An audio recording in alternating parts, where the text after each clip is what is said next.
Luis' house is ours now. Get out.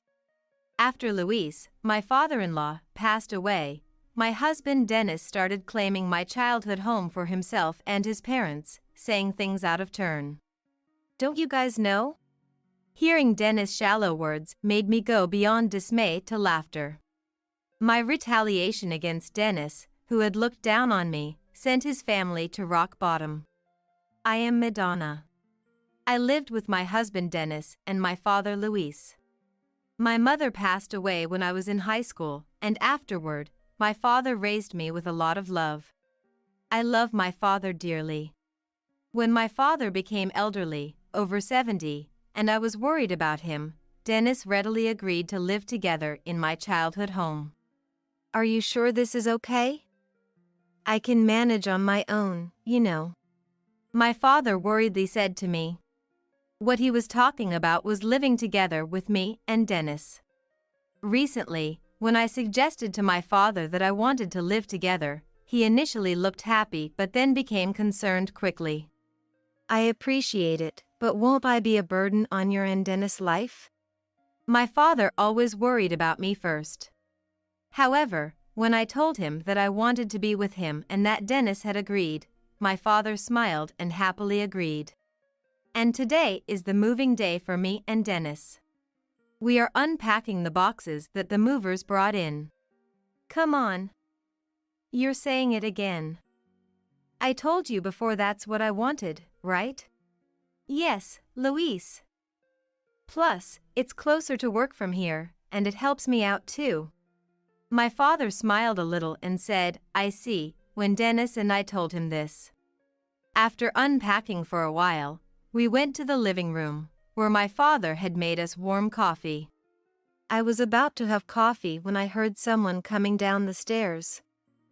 I thought you might be taking a break, so I prepared some for you and Dennis as well. Tired, Dennis and I gratefully accepted and took a break, chatting with my father. Watching us, I felt our future life would be more enjoyable than before, which made me happy. After resting for a while, Dennis and I went back to our room to continue unpacking. Rolling up our sleeves, we motivated ourselves to push a little further. Hey, you can quit your job if you want. Stay by Luis' side. While working, Dennis made an unexpected suggestion. I stopped, surprised. What? What do you mean? Because, by living here, we've reduced the rent we used to pay. So, you could quit your job and take care of Luis, talk to him. It'd give you peace of mind, right? Currently, Dennis and I both work, and I handle the household chores. Dennis helps with the chores occasionally, but it's been quite busy nonetheless. I was a bit troubled by Dennis' suggestion and told him I'd think about it. Indeed, having more time to be with my father was appealing. And the thought of being able to focus on household chores seemed to lessen my burden. Dennis' proposal was attractive, but it meant relying on his income, which worried me about becoming a burden on him. Dennis had already agreed to the cohabitation. Could I rely on him even more? With our living situation changing from today, I decided to keep living as we had been for the time being. Dennis told me not to push myself, but the cohabitation was my suggestion. I felt I couldn't always depend on Dennis. A month passed. Hey, maybe you should quit your job for Luis' sake after all? When Dennis suggested this again, I was already considering it might be better. Living together had actually lessened my burden, not increased it. Because my father was helping with the household chores. Thinking of preparing dinner on my way home, I'd find my father had already cooked or cleaned, which seemed to increase his burden instead. Feeling guilty about this situation, I had been contemplating quitting my job. Yeah. Maybe I will. I'm sorry to put the financial burden on you, Dennis. What are you talking about? Don't worry about it. With that, I decided to quit my job. When I told my father, he said he'd take care of the household chores and that I should not worry about working, but when I insisted that I wanted to do the chores, he thought for a moment and then agreed. Since quitting my job, I've been able to focus on household duties. Spending more time with my father has enriched our days. However, things gradually began to change. Welcome back. You must be tired today. Is dinner ready?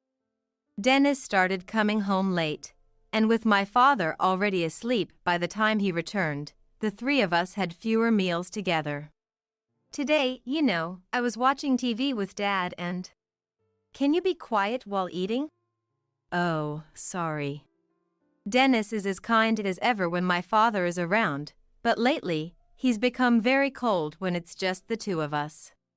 Thinking I might be burdening him since I quit my job, all I can do is apologize. After finishing his meal, Dennis gets up to prepare his usual after-dinner drink, then suddenly decides to leave the dining room. Where are you going? What about your drink? Shower. He says curtly and leaves, closing the door roughly behind him. Not knowing if he's just in a bad mood or tired, these days have been so continuous that I can't help but sigh. The next day, as usual, I wait for Dennis to come home after my father has gone to bed, but he doesn't return even after midnight. Worried, I try calling him, but he doesn't answer his phone. Just as I'm getting really concerned, a message arrives. What? Even the text feels cold. I sigh again, relieved that he's at least safe. Still at work? I was worried because it's so late. He responds quickly. On a business trip. The reply is short. But from this, I understand he won't be coming home today. I hadn't heard anything about a business trip and think he should have told me earlier, but I also worry that mentioning it might upset him more. So, you're on a business trip. Got it. When will you be back? I send this, but get no reply. After that, Dennis's business trips seem to increase, without him telling me when he'd be leaving or when he'd return. My father worries too, and when Dennis is home, asks him if everything is okay. I'm totally fine. Just working hard for the family. Dennis responds with a bright smile he no longer shows me. Seeing this, I wonder if he's upset with me. I try to talk about it, but he dismisses it, saying he's just busy or tired, and we never really have a proper discussion. Eventually, Dennis hardly comes home at all. Suspicious, I start to wonder if he's having an affair when suddenly, I receive a message from Dennis's mother, Cecile, after a long time. Give me Dennis's company address. The message is blunt, without any greeting. Since the beginning of our marriage, my in-laws haven't liked me, often making snide remarks or harassing me, so over time, I've distanced myself from them, although Dennis understood and it never affected our relationship. But we never attempted to mend things, so the relationship remained distant. Puzzled by Cecile's abrupt message, I reply. It's been a while. May I ask why you need Dennis's company address? This seems to upset her, as she calls me, angry. Hello. It's been a while. It's not been a while. You've had Dennis looking after your father and quit your job to do no housework at all. What's this about? Because of you, Dennis has been staying at our house. He forgot something today and was going to drop it off at his company. And you're acting like this. Unbelievable. Give me the address now. Also, from now on, Dennis will be living with us. Stunned by Cecile's barrage, I learned Dennis had been going back to his parents' house on the days he said he was on business trips. Shocked that he had told his parents such things, I feel betrayed. Despite him saying it was okay for me to quit my job and to stay by my father's side, realizing Dennis's true feelings was heartbreaking. Unable to argue, I give Cecile Dennis's company address and hang up. Trying to calm down, I'm making coffee in the living room when my father comes in. Smiling as usual, I ask him, "Want some coffee?" He looks at me closely, smiles, and says, "I might just take you up on that." As we sit drinking coffee together, my father starts to talk. "When your mom and I were younger, we used to argue a lot. Misunderstandings, miscommunications, but we always resolved them by talking honestly. Maybe couples who can argue and fix their relationship are better off, understanding each other more deeply and getting along better." Listening to my father, it feels like he sees right through me. His words resonate with me, and I decide to have a proper talk with Dennis. "Yeah. Thanks, Dad." When I told my father, he laughed. Then, after receiving a message from Cecile, I sent Dennis a message saying I wanted to talk.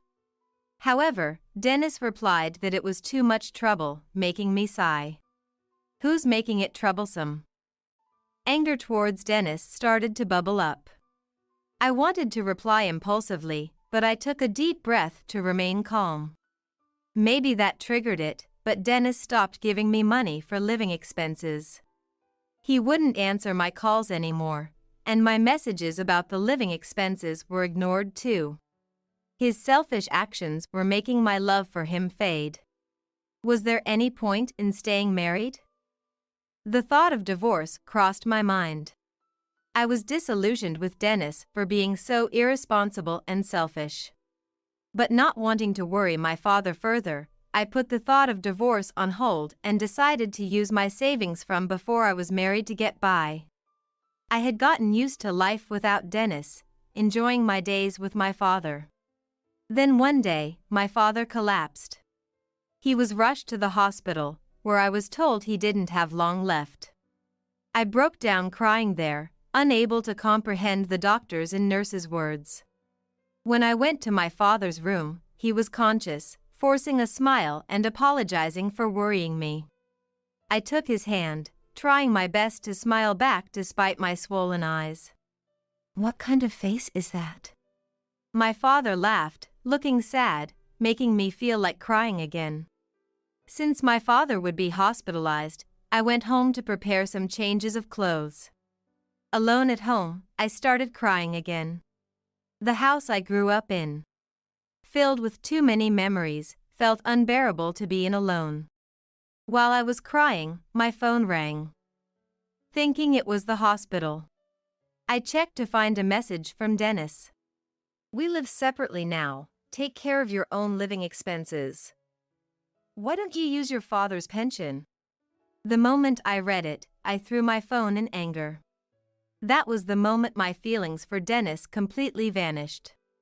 Shaking with anger and sorrow, I tried to calm down, wondering what my father would think of me now. Somewhat calmer, I washed my face and finished preparing to go back to the hospital. Just then, the mail arrived with news that seemed like a blessing to me at that moment. After seeing it, I firmed up my resolve, left the documents at home, and headed to the hospital. My father's condition worsened, and I realized our goodbye was near. I spent my days at the hospital laughing and talking with my father, and crying when I returned home. Eventually, my father passed away peacefully. I was able to watch his final moments as if he was sleeping peacefully. I was devastated but also grateful for everything he had left me. With my relatives' support, we managed to hold the funeral without issue, but Dennis and his parents never showed up. I hadn't informed them of my father's death, so I had no expectations. However, Dennis showed up days after finishing my father's posthumous affairs, nonchalantly with a lot of baggage. Long time no see. Luis passed away? Seeing Dennis, I felt a rush of anger, but managed to keep my composure. What do you want? What's with the baggage? No way to greet, huh? Isn't it obvious? Your husband is back. Also, this is my parents' stuff. Excuse me? Hearing the word husband from Dennis was extremely unpleasant. I couldn't believe someone who had left on his own, stopped contributing to our living expenses, and lived as he pleased dared to refer to himself as my husband. You were waiting for me, right? No job, struggling with living expenses, and having to take care of your father alone. Speechless with joy? Or rather, you fell for my plan. Dennis mentioned a plan that caught my attention, and I asked what he meant. The unbelievable response came back. Luis moving in? I hated that idea. Living with Luis? You must be joking. But if I said that, you might consider divorce. And if we divorced, I wouldn't get this house. So, I moved in with the act of a loving husband, made you jobless, to ensure you and Luis would depend on me. That way, this house would become mine. Hearing this, I found myself glaring at Dennis unconsciously. This is not something a normal person would think of. The shame of having married such a person, and the overwhelming guilt towards my father made me tremble with frustration. You say that yet you leave and stop providing for us. Isn't that contradictory? At that, Dennis began scratching his head, looking annoyed. Yeah, I reached my limit of patience. I never thought I'd be such a short-tempered man. But I thought you wouldn't have the courage to divorce, so my plan would still succeed even without me. His smirk made me wonder what I ever saw in him. I don't want to see his face or hear his voice anymore. Dennis had become physically repulsive to me. And so, my plan succeeded. This house might be old, but it's spacious and in a good location. It'll be worth a lot when sold. From today, I'll live here with my parents. It's rare to find someone so selfish. He must have never learned about morality. Well, considering his parents, it's not surprising. As I stood there in silent disbelief, Dennis, thinking I was shocked, added insult to injury. I'll take Luis's house. Get out. Watching the in-laws' belongings being moved in, I realized Dennis had no grasp of our situation. Dennis looked down on me with disdain. After his appalling comments about my father, I couldn't let this go. I found myself unable to hold back laughter at Dennis's ridiculous statements. Surprised by my sudden laughter, Dennis looked puzzled. Have you lost your mind? That's my line. The thought of confronting him with reality made me laugh uncontrollably. As Dennis began to rage, I ignored him and stated the facts. Do you guys not know? This is my house. It will never be yours. My words left Dennis frozen, and I went for the kill. Besides, you and I are strangers now. Haven't you heard from Cecile? Laughing, I watched as Dennis was left speechless, and then began to make a call. It seemed he was calling Cecile. Mom? Madonna's saying something nonsensical. We're not divorced, right? She said you should know. What's that about? What? You sent it? What have you done? Listening to Dennis, it seemed he was beginning to grasp the situation. Dennis ended the call with a twisted face. You filed for divorce? Yes. Exactly. The day your father was hospitalized. Cecile sent the completed divorce papers by mail, and I was so happy I sent them back the next day. Cecile did something nice. Darn. Even if it arrived, you shouldn't have sent it. Mom said to write it just in case. I never intended to divorce. Well, you filled it out, didn't you? I don't know about your intentions. I just granted your wish for divorce. You should be thanking me. Seeing Dennis so frustrated was satisfying. Cecile must have sent it to harass me, but to me, contemplating divorce that day, the arrival of the divorce papers was great news. Afterward, Dennis, panicking about property division and claiming rights to the house because he moved in with my father, was easily rebutted. Knowing there wasn't much to divide since the property wasn't valuable and was in my father's name at the time of the divorce, I explained it wasn't subject to division. When Dennis desperately claimed my personal savings from before our marriage should be divided, I clarified that too was not subject to division. Dennis turned pale, unable to respond, his mouth moving like a goldfish. I was tempted to mock him further, but I composed myself for a more mature response. Can we stop this now? Bringing so much stuff into someone else's house is troublesome, and frankly, it's trespassing. If you plan to stay any longer, I'll have to call the police. When I said that, Dennis hurriedly started moving his things out and left as if fleeing. I closed the door and, looking at a photo of my parents, murmured, "This is for the best. I'll become stronger, so watch over me." Thinking about whether my parents had reunited in heaven eased the sadness, and strangely, the loneliness dissipated. I gathered my resolve and started looking for a job. Just then, a friend contacted me. They had heard I was job hunting and reached out. They had a job in mind that suited my expertise. I was introduced and interviewed by HR, and was hired on the spot. A few days later, Dennis sent a message. "I was stubborn last time, my bad. I actually wanted to make things right with you, that's why I came to the house."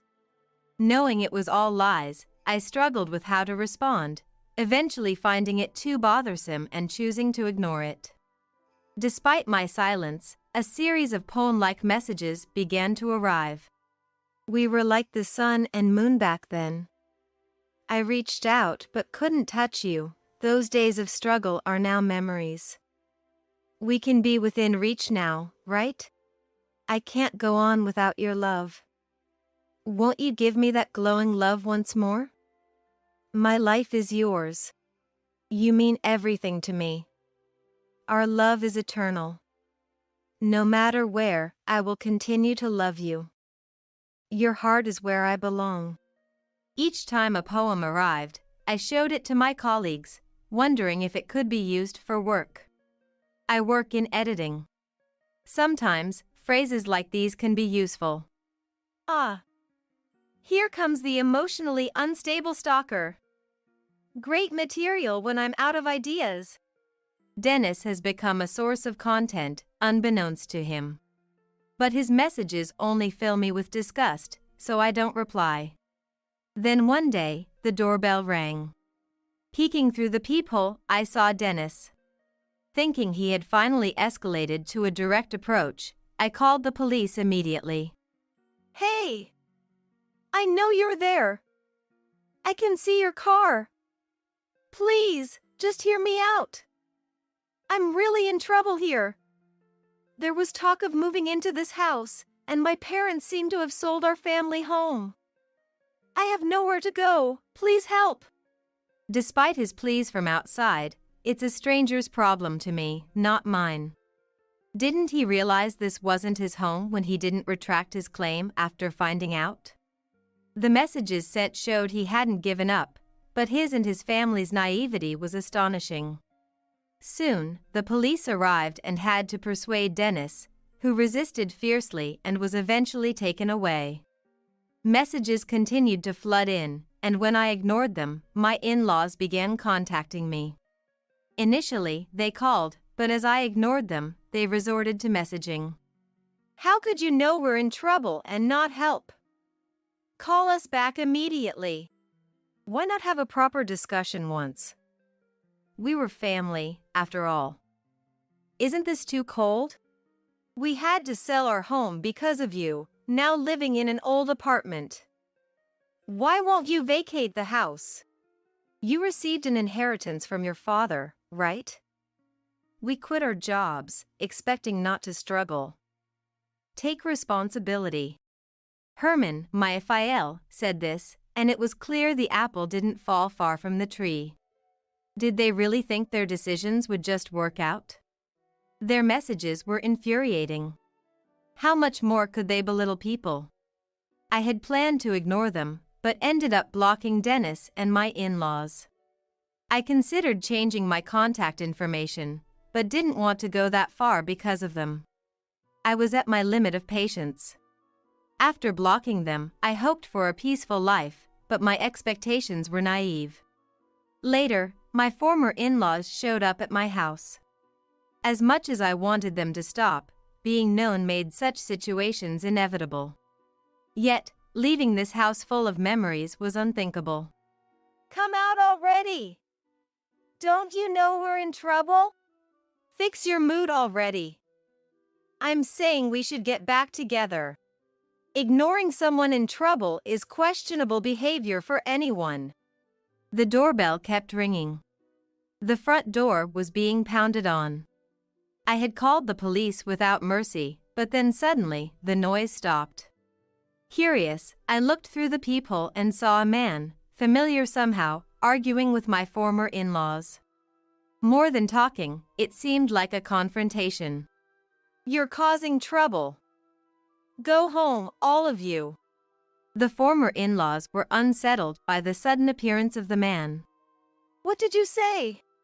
Who are you, anyway? Could you be the affair partner? Despite being taken aback, the former in-laws retorted, to which the man responded with a look of disdain. That kind of thinking is why nobody takes you seriously. Do you see your surroundings? This is a residential area. Look, your disturbance has drawn a crowd. It's really loud. Although I could only see so much through the peephole, indeed, neighbors had started to gather. This is embarrassing for me too, I sighed. However, realizing their predicament, the former in-laws started panicking, stuttering.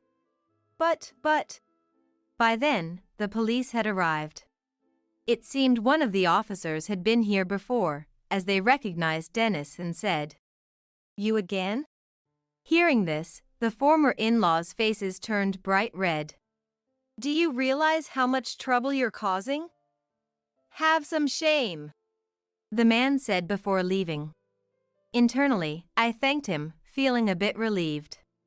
Afterwards, the former in-laws were escorted away by the police amidst onlookers, who then dispersed. Hours later, the doorbell rang again, and peering through the peephole, I saw the man who had confronted my former in-laws. Surprised, I hesitated but eventually, cautiously opened the door to find the man smiling at me. It's been a while.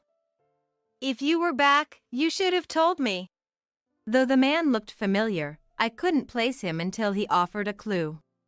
Can't remember? Well, it has been over 10 years. It's me, Charles. Hearing the name jogged my memory. My childhood friend Charlie, or Charles. What? Charlie. Now that you mention it, I can see the resemblance. Charles was a childhood friend who lived next door, but we hadn't seen each other since he transferred to a sports-focused elementary school. Remembered, huh?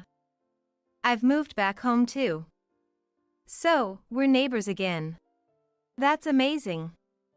It's been so long. And thank you for earlier. You really helped me out. As I expressed my gratitude again, Charles laughed. Don't mention it, he said, making me smile in appreciation. Caught up in nostalgia, our conversation grew lively, and I shared the recent events with him. Charles offered his support anytime, giving me a strong ally. Upon learning of my father's passing, Charles brought flowers as a tribute. He remembered my father, even though we were just kids back then. I was delighted to have someone with shared memories in my life. Later, I received a letter from a lawyer in the mail.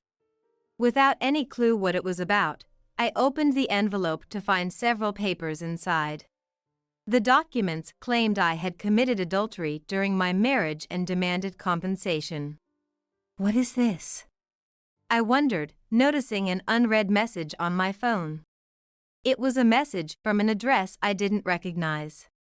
The message, from an unknown address, stated that my ex-husband, Dennis, had filed a lawsuit for adultery during our marriage.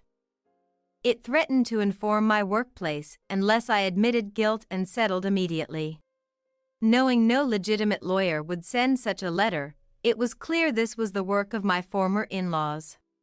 The letter's authenticity was doubtful, so I decided to consult a real law firm. A genuine lawyer confirmed the letter was a complete fake. The supposed lawyer's name was unregistered, confirming my suspicions. Though I considered ignoring it, I decided to feign falling for their trick. I've reviewed the content, but I can't recall any such incident. If you're accusing me of adultery, please provide evidence. You seem. But the emotional damage to Dennis is substantial, and the claim is for compensation for that. No lawyer would proceed without evidence. It was clear they were operating on scant knowledge. There's no fact of infidelity, so of course, there's no evidence. You mention emotional damage, but do lawyers act on such baseless claims? Dennis's plight has moved me, and I've taken on your case with the intention of helping. If you show some sincerity, we don't intend to make a big deal out of this. Quite an emotional lawyer, aren't you? Just to confirm, though you're probably aware, it's illegal for someone to impersonate a lawyer, with potential jail time or fines depending on the case. You are a real lawyer, right? After that exchange, the previously prompt replies stopped. Wondering what their next move would be, I received a message. Of course, I'm real, but I've been persuaded by your passion. We've decided to drop the lawsuit. No, don't bother dropping it on my account. I have no such passion, quite the opposite, in fact. Since you've fabricated this affair, I'm inclined to fight this fully and am considering hiring a lawyer myself. I look forward to seeing you in court. After my reply, there was no further contact. Though the messages stopped, the former in-laws again made a direct assault, screaming at my front door about how they were wrong and begging me to drop the lawsuit. Awoken by the commotion, I checked the time to find it was past 1 a.m. Frustrated and at my limit, I yelled, "Enough! Stay away from me forever!" as I flung open the door. The former in-laws, having never seen me so enraged, were stunned. Toxic family. Try anything else, and see what happens. Saying this, I grabbed my father's wooden sword that was by the door. Seeing the sword, the in-laws' faces turned pale, with Dennis muttering an apology. If you're sorry, then disappear. Don't ever come back. I yelled even louder, causing Cecile to tear up, looking like she might cry. Then, I saw police car lights approaching, indicating that the neighborhood had called them due to the late-hour disturbance. As they were taken away, Cecile desperately pointed at me, telling the police, "That person! They tried to hit us with a wooden sword." When the police turned to me, asking if that was true, I explained. I was just startled by the incessant doorbell ringing and knocking, thinking it was an intruder. I had the wooden sword for self-defense. The officers seemed convinced. Charles, who had been nearby and witnessed their frequent assaults, vouched for me. His testimony, along with their malicious behavior, led to their swift arrest. It was finally quiet.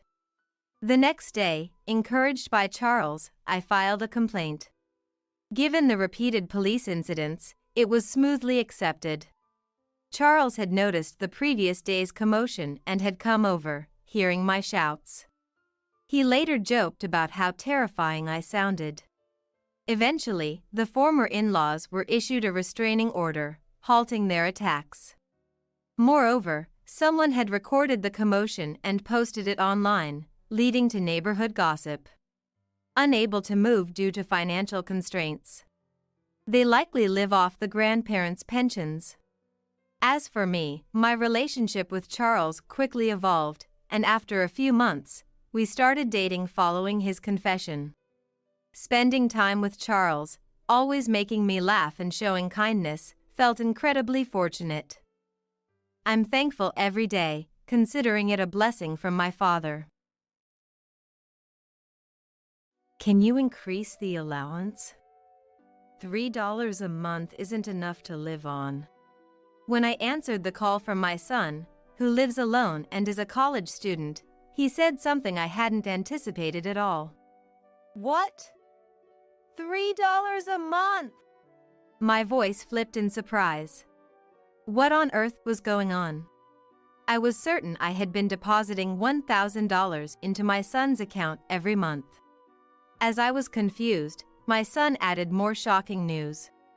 I didn't want to tell you this since you got laid off, Mom, but it's really tough living on just $3 a month. What? Laid off? I work hard as a nurse, and even now, I'm just off a night shift. I haven't been laid off. To grasp the situation, I hurried to my son's apartment. Ringing the entrance doorbell, my son greeted me, but he looked thin and pale. He seemed to be cutting back significantly, not even using the heater in this cold. To save on electricity, I've been getting by with just a blanket. I've been desperately working part-time jobs, but with university studies and being busy every day, I thought I reached my limit and called you, Mom. When he showed me his bank book, indeed, only $3 had been deposited every month. I'm sorry for everything up to now, but I definitely transferred $1,000. How could this happen? For now, I'll go withdraw some money from the nearby ATM, I said. I quickly withdrew money from the ATM nearby and handed it to my son. Is it okay to give me so much? Thank you, Mom. I didn't want to worry you, so I always acted cheerful whenever you called. But I'm glad I told you the truth today. My heart ached for my son's bravery. It made no sense for something like this to happen. Could it be?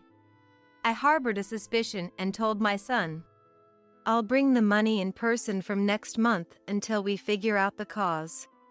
After I started handing the allowance to my son in person, my husband confronted me with a demonic expression. Hey! Today's the day for the son's allowance, isn't it? Haven't you been slacking off? My name is Vivian. After graduating from nursing school and starting to work as a nurse, which was my dream, I had been living a busy life. I had no luck with love and never really had a boyfriend, but I wasn't too bothered about it. I was hoping for a nice encounter someday, to date someone wonderful, taking things easy. However, it seems my parents were worried about me. Vivian, there's a son of someone I know who would be perfect for you. Want to meet him? Suddenly being told this by my dad was surprising. What? What's this all of a sudden? Is this some kind of setup? No. It's nothing as formal as a setup. Just going out for a meal together, the four of us. Persuaded by my dad, I ended up going to the meal. Nice to meet you. My name's Davin. The son of my father's acquaintance, Davin, was 3 years older than me and worked as a civil servant. He seemed serious, but his eyes would narrow into slits when he laughed, giving off a gentle vibe. Attracted to that vibe, I immediately took a liking to Davin. Davin seemed to like me as well, and we started going out for meals, just the two of us, eventually leading to dating. We got married about 2 years after we started dating and bought our first home at the same time. Me, who had never had a boyfriend for so long, things progressed smoothly after meeting Davin, surprising my father. He was more than surprised, he was delighted, and at the wedding, he was moved to tears. Blessed by many, we started a happy married life, living blissfully without any issues. Soon, we discovered a new life growing inside me, and I took maternity leave followed by parental leave. I gave birth to a healthy boy. our precious son, Armin, and grew healthily.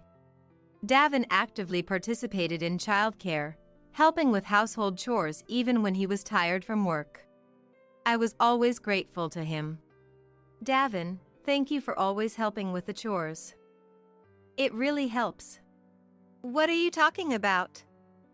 It's natural, we're a couple after all. I truly adored Davin, showing his soft smile that I love so much as he said those words. When Armin was 1 year old, I returned to work and resumed my career as a nurse. Davin and I cooperated with dropping off and picking up from daycare, and we were able to support each other through daily life. As time passed, Armin became a high school senior. I turned 47 and Davin reached 50. Armin, I made some sandwiches for a late-night snack, if you'd like. I always brought a snack to Armin's room. Thanks. Sandwiches tonight, huh?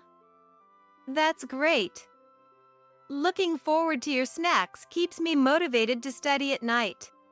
Armin stopped his studies and thanked me with a full smile. I thought to myself how well-mannered he had grown up to be. Armin was preparing for his exams, aiming for a university in New York. If he got accepted, he would start living alone from fall, leaving this house. It would be lonely, but since it was Armin's chosen path, I decided to support him. And then came the exam day. Well then, I'm off, Mom and Dad. Putting on his shoes at the entrance, Armin, looking a bit nervous, energetically said goodbye. Do your best. You'll be fine, Armin. Take your time and read the questions carefully. Good luck. Encouraged by me and Davin, Armin nodded strongly and left for the venue. Armin successfully got accepted into his desired university. Congratulations, Armin. It's sad to think of you leaving this house, but I'm so glad you got in. You really did great. Armin, you're a son to be proud of. Davin and I prepared a feast to celebrate his university acceptance, and Armin looked really happy. Thanks. It's all thanks to the two of you supporting me. I'll do my best in my studies at university. Thus, from fall, Armin's living alone in New York was officially decided. To earn the money for Armin's living expenses, I decided to actively take on night shifts that came with extra pay. I was managing the household finances, and we had decided on a $1,000 allowance for Armin. Though I felt guilty about often leaving the house empty at night since I was a wife, I thought it was necessary for the allowance. However, Davin supported me without ever showing any displeasure. Vivian, thank you for working so hard. The plan for Armin's allowance is $1,000, right? I thought it would be tough to keep that amount every month, so it's really a big help. I'm the one who's grateful, Davin. Your cooperation in various things has been a huge help. With Davin actively doing the cooking and other household chores, I was able to work without worry. In the fall, Armin moved into the apartment we chose together, and we started the allowance. I transfer $1,000 to Armin's account every month. And in no time, several months passed. Did you make sure to transfer the $1,000 to Armin this month? You didn't forget, did you? Davin, concerned about Armin, would check with me without fail every month. Yes, I've sent it. I wouldn't forget. Relieved by my response, Davin smiled. Then, furrowing his brow, he voiced his worries. I wonder if Armin is managing to live on his own okay. If he's keeping up with his classes. I hope he hasn't gotten involved with any strange friends at university. It's okay.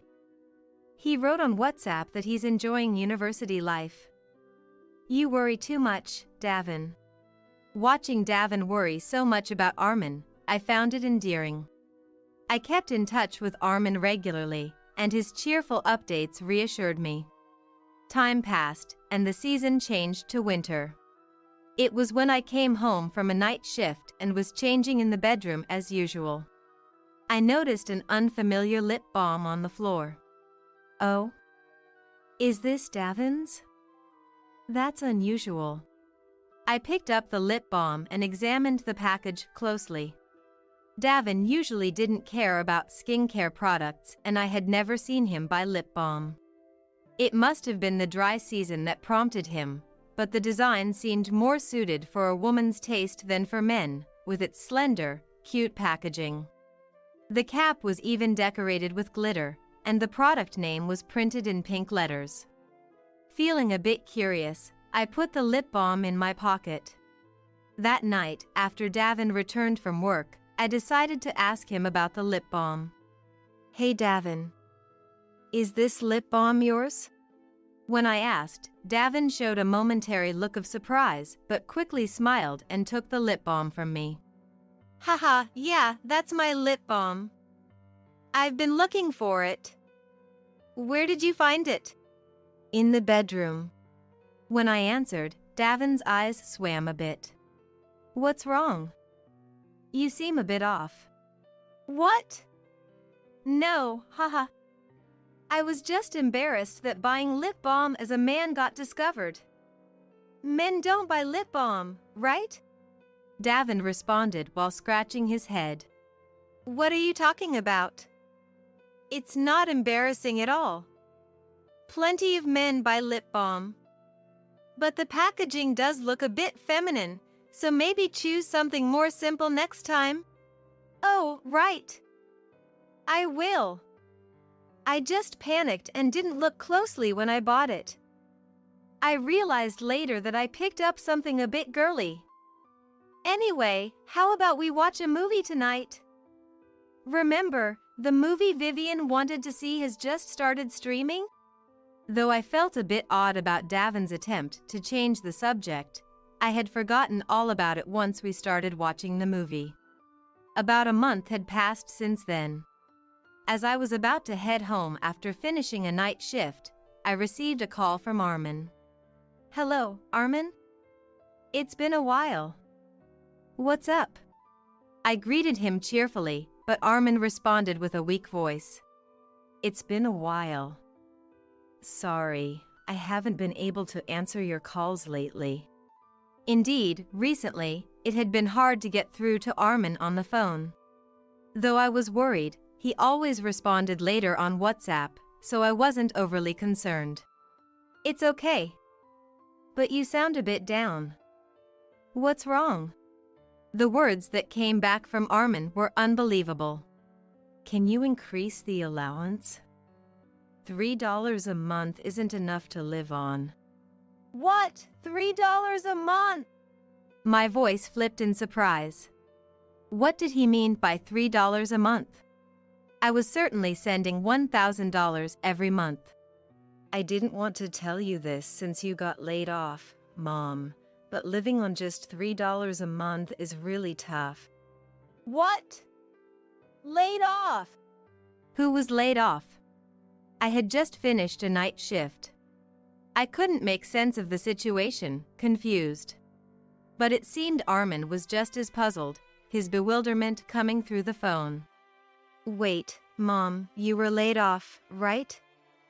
So the allowance went from $1,000 to $3? What? What are you talking about? I'm heading to your apartment right now. Okay, I'll wait. I hung up the phone and tried to rush to the station, but my legs wouldn't move properly due to the shock. My heart was pounding, and I tried to calm myself down with deep breaths. Then, slapping my cheeks with both hands to psych myself up, I started walking to the station.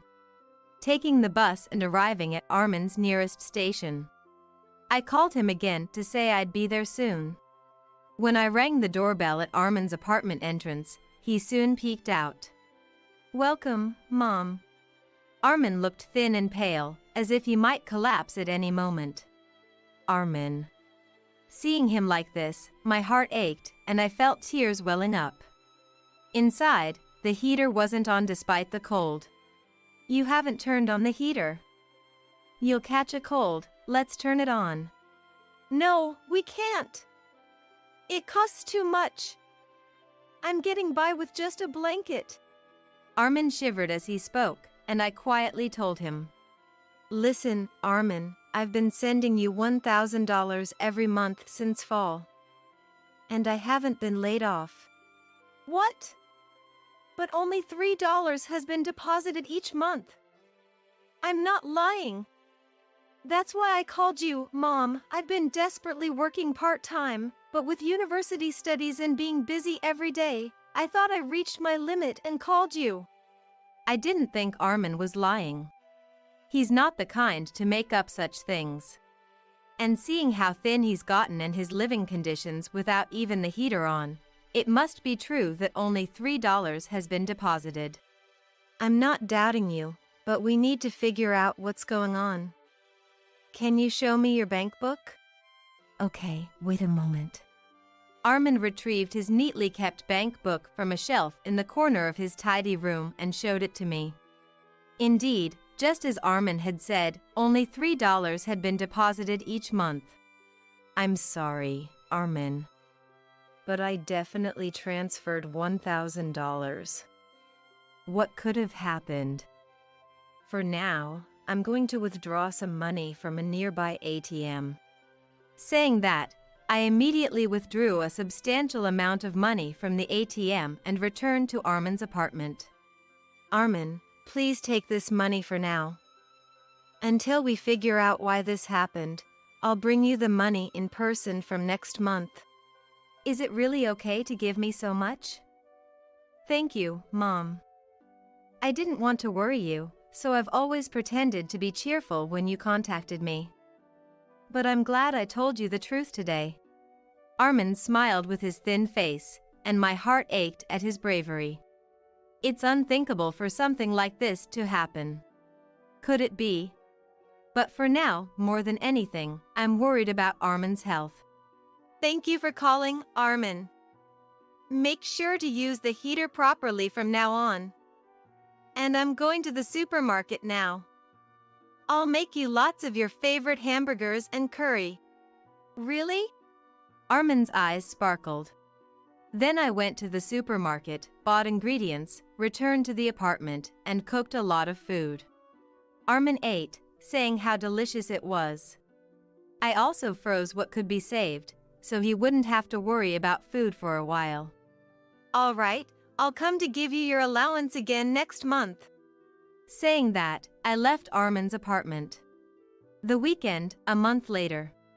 When Davin came home from work, he confronted me with a demonic expression without even saying hello. Hey! Today is the day for Armin's allowance, right? Haven't you been slacking off? What? I just handed the allowance to Armin directly today. Is there a problem? What's with the sudden outburst? When I responded, Davin looked confused. And? Then, that's fine, he said and went to change clothes in the bedroom.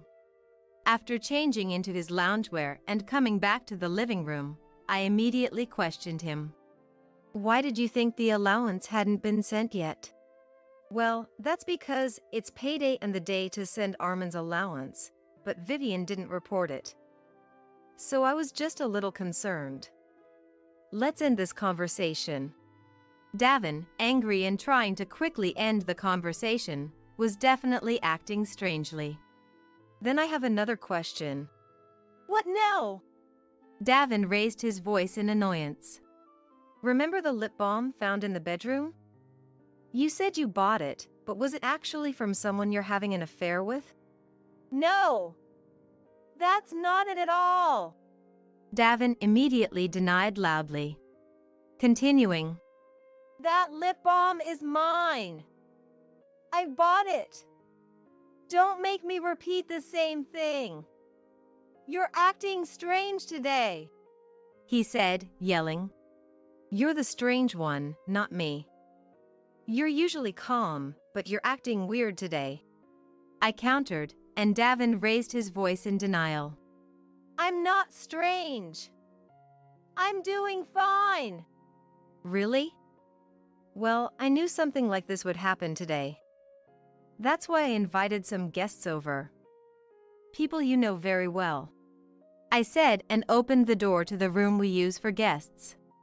Everyone, thank you for waiting. Please come this way. As I called out, 3 people appeared in front of Davin. Nadia! And Dad and Mom too! Davin was evidently shocked, his eyes widening as much as possible. The woman called Nadia muttered with a displeased tone, "Ugh, this is the worst," and sat down at the dining table with an arrogant attitude. The in-laws glared at Davin, whose face turned pale immediately. Flashback to 3 weeks earlier. I consulted my father-in-law, a former bank employee, about why only $3 was being deposited into Armin's account. He immediately investigated, and it turned out there were 2 accounts under Armin's name. Davin was the one who went to open Armin's account. Though I said I would do it, Davin insisted. "Let me handle it," and took the initiative. According to the bank staff, Davin had opened 2 accounts under Armin's name, claiming one for living expenses and the other for tuition. The card and bank book for the account I was depositing $1,000 into each month were in Davin's possession. Davin had persuaded Armin. "I'll manage one of the accounts for you, so I'll keep the card and bank book," he said, somewhat forcibly taking the card and bank book. And so, Davin was withdrawing the $1,000 I transferred every month. To make it seem like he was still providing support, he deposited $3 into the account Armin had. Knowing the truth, I felt a surge of anger and wondered what Davin was doing with the $1,000 each month. That's when I remembered the cute packaged lip balm I had found in the bedroom before. Deciding to act, I hired a detective to investigate Davin's actions. The investigation revealed, as expected, that Davin was having an affair. The other woman's name was Nadia, and she was one of Davin's subordinates. Davin had been frequently bringing Nadia to our home while I was on night shifts. With the evidence gathered, today I called Nadia, along with my in-laws, to confront Davin about his infidelity. "Davin, I think you're aware by now, but all your misdeeds have been exposed," I said coldly, causing Davin's already pale face to turn even paler, his lips trembling slightly. "So, the $1,000 I was transferring for Armin, you've been giving it all to Nadia, right?" Despicable. According to the detective's investigation, you've been buying expensive necklaces from brand stores for Nadia. What in the world are you doing? As I confronted him, Davin snapped back. "It's not just that. I didn't spend all $1,000 on gifts. Nadia's mother has been sick. She's been hospitalized for a long time with a serious condition. I was helping out with her medical expenses. I was just trying to help people." Davin seems to claim this. Nadia, is that true? Was your mother really sick? Remember, lying will only make things worse later. Please tell us the truth. When I asked Nadia, she sulked for a while before responding. "It's a lie. Obviously, it's a lie. My mother is healthy and working in the fields back home. The sickness was a lie." "What? You lied to me. Don't mess with me. How much money do you think I've given you?" Davin yelled, furious. However, Nadia, unfazed and mockingly laughing, said, "Huh. It's your fault for being deceived. Ah, I thought I found a good cash cow. Time's up, I guess. I was hoping to milk it for a few more years, but what a miscalculation. Cash cow. You said you loved me, was that also a lie? Hey, your feelings for me were real, right? You love me, don't you?" Davin, in his anger and confusion, seemed to forget that I and his parents were present. I wish I hadn't had to see my husband like this. Seeing Davin cling to a younger woman was disgraceful and nauseating. I felt like vomiting but managed to hold it back. Look, why would a young and cute girl like me seriously fall for an old man like Davin? Ridiculous. How much worth do you think you have? Take a good look at yourself in the mirror. Nadia laughed heartily. Though what Nadia said was true, her sheer audacity angered me. So, that's how it is. Davin was stunned, and I thrust 3 documents at him. One was the bank transaction history, the second was evidence of the affair, and the third was divorce papers. Divorce papers? Are we getting divorced? Davin was fixated on the third document, the divorce papers, without even looking at the first 2. Of course. Why should I continue to be married to a scum who spends his son's allowance on his mistress? Well, I didn't intend to get divorced. I mean, it's a separate issue. Davin's ridiculous excuses made me snap and I yelled at him. You didn't intend to get divorced, but you cheated. And what you did to Armin is unforgivable. Is this how a parent acts? $3 a month isn't enough to live on. Armin has been working hard, saving every penny, getting thinner, not even using the heater. You're the worst. Just sign the divorce papers now.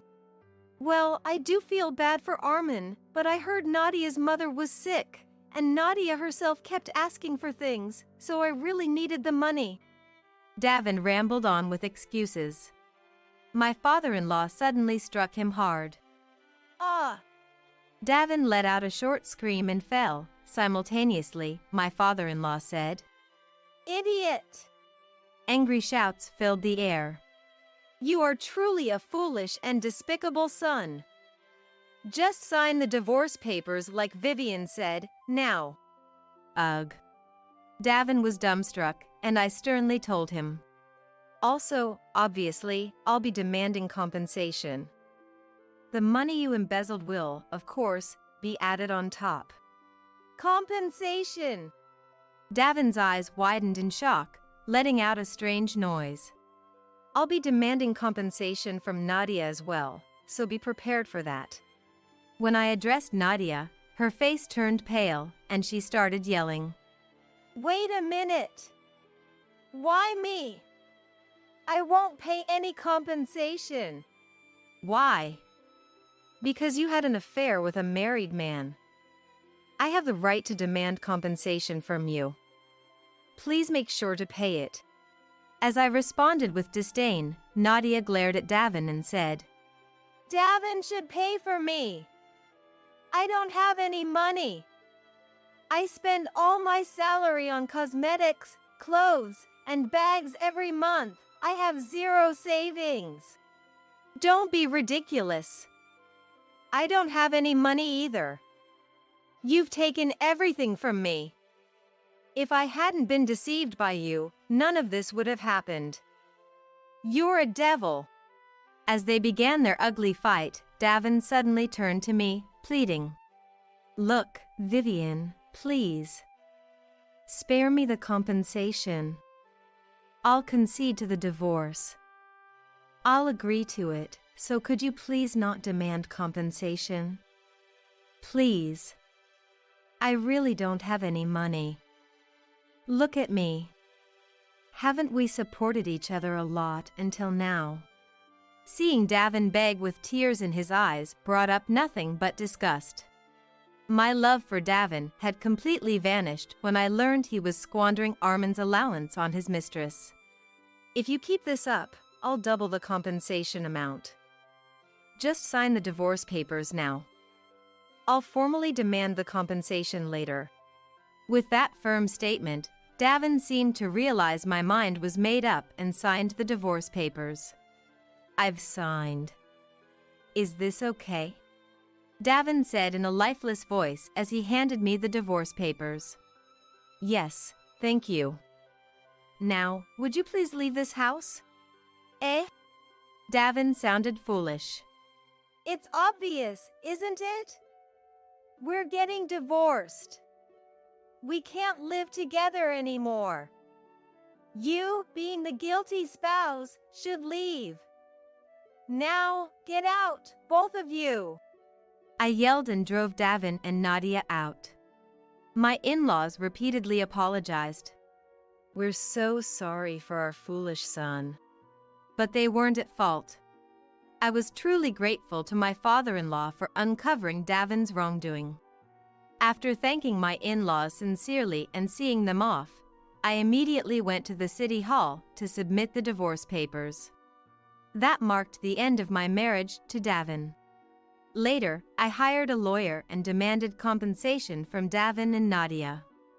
Despite being public servants, they had been openly dating, and there had been rumors of their affair for a while. The compensation demand put a mental strain on them, leading to repeated mistakes at work. They were moved to a department with less responsibility, faced with disdain due to the rumors of their affair, and Nadia ended up resigning voluntarily. Davin was disowned by his parents and led a difficult life in a cheap apartment while paying me compensation. Nadia had her parents pay off the compensation, but as a result, was called back to her rural home. She ended up helping with farm work under her parents' strict supervision. I received a call from Nadia's parents apologizing earnestly and learned of her current situation. They assured me they'd keep a close eye on Nadia to prevent any more wrongdoing. Eventually, I sold my home and moved closer to Armin's apartment. We often meet and update each other on our lives. I informed Armin of the divorce the day it happened. Davin had lied to Armin, claiming I was fired and could only send $3 a month. Armin was shocked to learn the truth from me. That can't be. Was it a mistake? Dad was always so kind. Hearing Armin's tremulous voice pained me. Indeed, Davin had been a kind husband and father. But everything changed once he started the affair. Thinking back to our happy family life hurts, but I can't dwell on the past. I must move forward. Armin gradually recovered from the shock and eventually regained his cheerful demeanor. Time passed, and Armin graduated from university. He secured a job at a renowned company, marking the end of my parenting duties.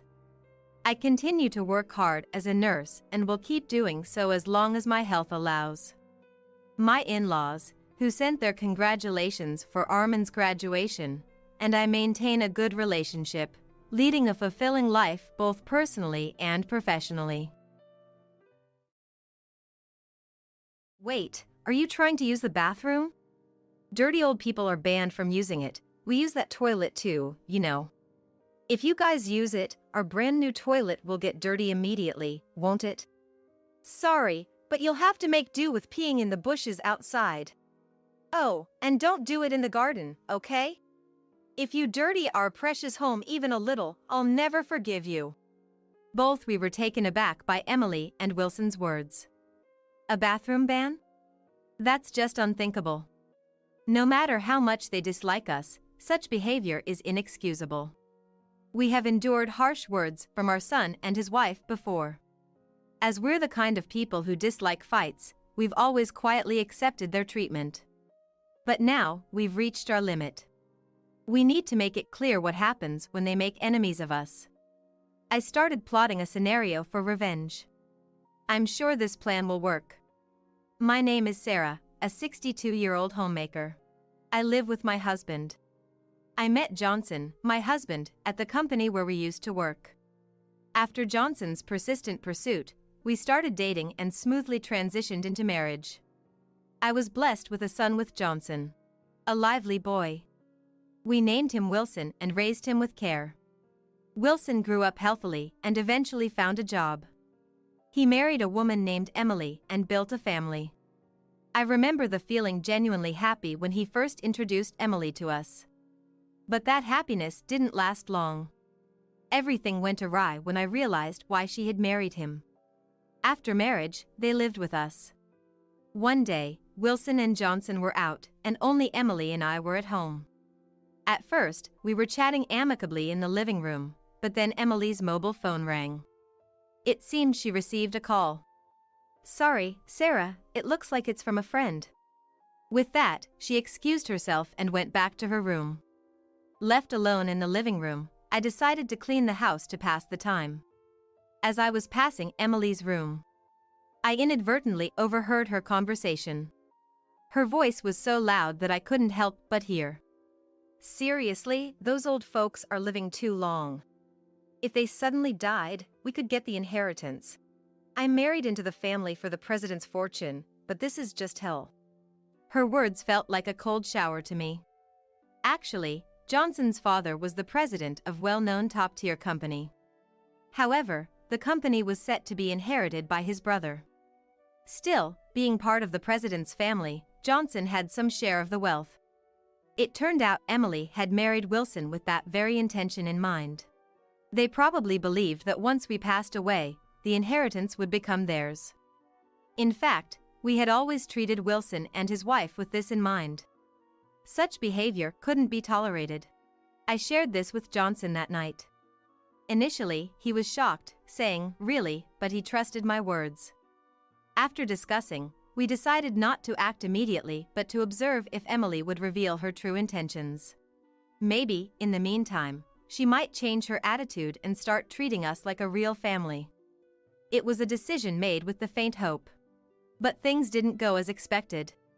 To test Wilson and his wife, we observed their behavior. We invited them out, asked for help with chores, and so on. Gradually, they seemed to find us a nuisance, and their attitude changed. "Wilson, you're free now, right? I'm sorry to ask you, but can you give me a hand to do the laundry? My back hurts." One day, seeing Wilson relaxing in the living room, I asked him. Although Emily had been the one to speak harshly that day, Johnson suspected they might be in this together. We suspect that maybe Wilson feels in the same way. So, I started to approach Wilson to understand his feelings. At my request, Wilson looked up from his mobile phone, sighed with annoyance, and said, "Can't you do that yourself, Mom? You're a mother, after all. Shouldn't you be able to handle the household chores by yourself?" He then returned his gaze to his mobile phone. It became clear that he had no intention of helping. His attitude seemed to say, "I have no intention of being a family with you." This thought sent a chill down my spine. Don't say that. Family should help each other when in trouble. You have your own family now, Wilson. You need to act responsibly. My voice trembled, reflecting my fear. If my suspicions were true, it meant that even Wilson, whom we had lovingly raised, was betraying us. That was something I couldn't bear. Desperately, I pleaded, "Please help me." But Wilson didn't even look up from his phone or show any sign of getting up from the sofa. His unwillingness to help was evident. Persisting in my request, he let out a heavy sigh and continued. "Look," he continued. "Enough is enough. Yes, you're my mother, but that doesn't give you the right to be selfish. I have a wife, Emily, and I need to work for her. I'm already exhausted every day, and now you're asking me to do chores too? That's cruel. Don't ask us to do such things anymore. We are essentially strangers." Essentially strangers. Those words pierced deeply into my heart. It confirmed my fears. Both Wilson and Emily seem to be after Johnson's inheritance. They seem indifferent to us, thinking as long as they receive the inheritance, that's all that matters. This betrayal from family deeply wounded me. Yet, we couldn't foresee something even worse. I immediately told Johnson about Wilson's possible intent for the inheritance. Johnson, seemingly already convinced. "I thought as much." He nodded. And so, our family dynamics became distorted. Amidst all this, Wilson and his wife decided to move out. When they brought it up, we couldn't help but feel relieved. By then, living with them had become unbearable. Even sharing the same house with them was distressing. They wanted to live in a new single-family home, which would require a significant amount of money. To hasten their move, we decided to provide financial assistance. Dad, Mom, thanks. Family is indeed valuable. Knowing the underlying meaning of Wilson's words, we couldn't genuinely rejoice. The construction of their new house was completed, and it was the day of their move. They packed up some of their belongings and left the house. A week later, we visited their new home with a housewarming gift. Though I didn't want to go, I remembered my father-in-law teaching about maintaining certain courtesies, so I decided to endure it a bit. Nice house, isn't it? Smells like new construction. Their home was more beautiful than expected, probably due to the money spent on it. After being shown around various rooms, when we gave the celebration gift in the living room. Thank you so much, she said. She seemed pleased as she put away the gift. While chatting in the living room, I felt the need to use the restroom. Where's the bathroom? May I use it? I said. To my request, Wilson and his wife responded unbelievably. Wait, are you trying to use the bathroom? Dirty old people are banned from using it. We use that toilet too, you know. If you use it, our brand new toilet will get dirty immediately, won't it? Followed by his words. Sorry, but you'll have to make do with peeing in the bushes outside. Oh, and don't do it in the garden, okay? If you dirty our precious home even a little, I'll never forgive you. Their words made me feel dizzy. It was too cruel, regardless of how much they disliked us. At that moment, they were like strangers to me. There was no familial affection left. That's why I decided to start my revenge. I planned to ruin them thoroughly. I secretly devised a scenario for it. Exchanging glances with Johnson, who was just as stunned. It seemed Johnson was thinking the same as me. We don't want to be a nuisance, and since we've given the housewarming gift, maybe we should leave if we're not wanted. There was no reason to stay in their house any longer. We had fulfilled our duty by giving a housewarming gift. If they were going to be that terrible to us, we didn't need to stay. Right. Our presence here only seems to bother them. It's better to leave now. I had anticipated being unwelcome, but to be told things like being banned from using the toilet or to go in the bushes was too much. Yeah, leave right now. Don't want this house getting old and musty because of some old people. Don't stay any longer than necessary. Old people making the house musty? That's just absurd. Realizing how much my own son despised us was a bit of a shock. But I couldn't see Wilson as my son anymore. I'd deal with these conflicting feelings later. For now, the priority was to leave. And don't come over unless absolutely necessary. We've got your gift, so you're of no use to us now. Maybe see you at the baby shower, but that's it. Even though she demanded us to leave right away, she still wants a gift, what greedy people. Though giving them gifts was burdensome, we were fortunately not short on money. So, to keep the peace and calm myself, I accepted it. Then let's sever ties. If you despise us so much, it must be hard to continue as a family, right? Anything is fine with me as long as we don't have to deal with you and your family, who are troublesome. Are they high on their own anger? Emily quickly agreed to my suggestion. Likely not understanding the consequences of her decision. We gathered our things and left Wilson's house. They hardly even saw us out. But this was just the beginning of our revenge. I couldn't wait to see them fall into the hell we were about to create. I can't help but look forward to that moment. Back home, I shared the revenge plan with Johnson. He said, "This is going to be interesting." He laughed and was in agreement with my plan. They say spouses become like mirrors of each other, and I really felt that was true. Since then, we had been very busy. To complete our revenge, various preparations were necessary. Before we knew it, about a week had passed. Despite being busy, we were leading a calm life without any major incidents with Wilson and his wife. But it seemed about time for a disruption. As I was expecting this, the phone rang. Johnson and I exchanged glances. Sure enough, it was Wilson on the line. I put the call on speaker so Johnson could hear and spoke to Wilson. "Hello, Wilson? What's up? Did something happen?" It was surprising he called so nonchalantly after what had happened. Normally, after such an incident, I'd think it would be awkward to make a phone call. But Wilson, sounding cornered and desperate, blurted out. "What's happened, you ask? What have you two done? Thanks to you, I'm in a terrible situation. Do something about it now."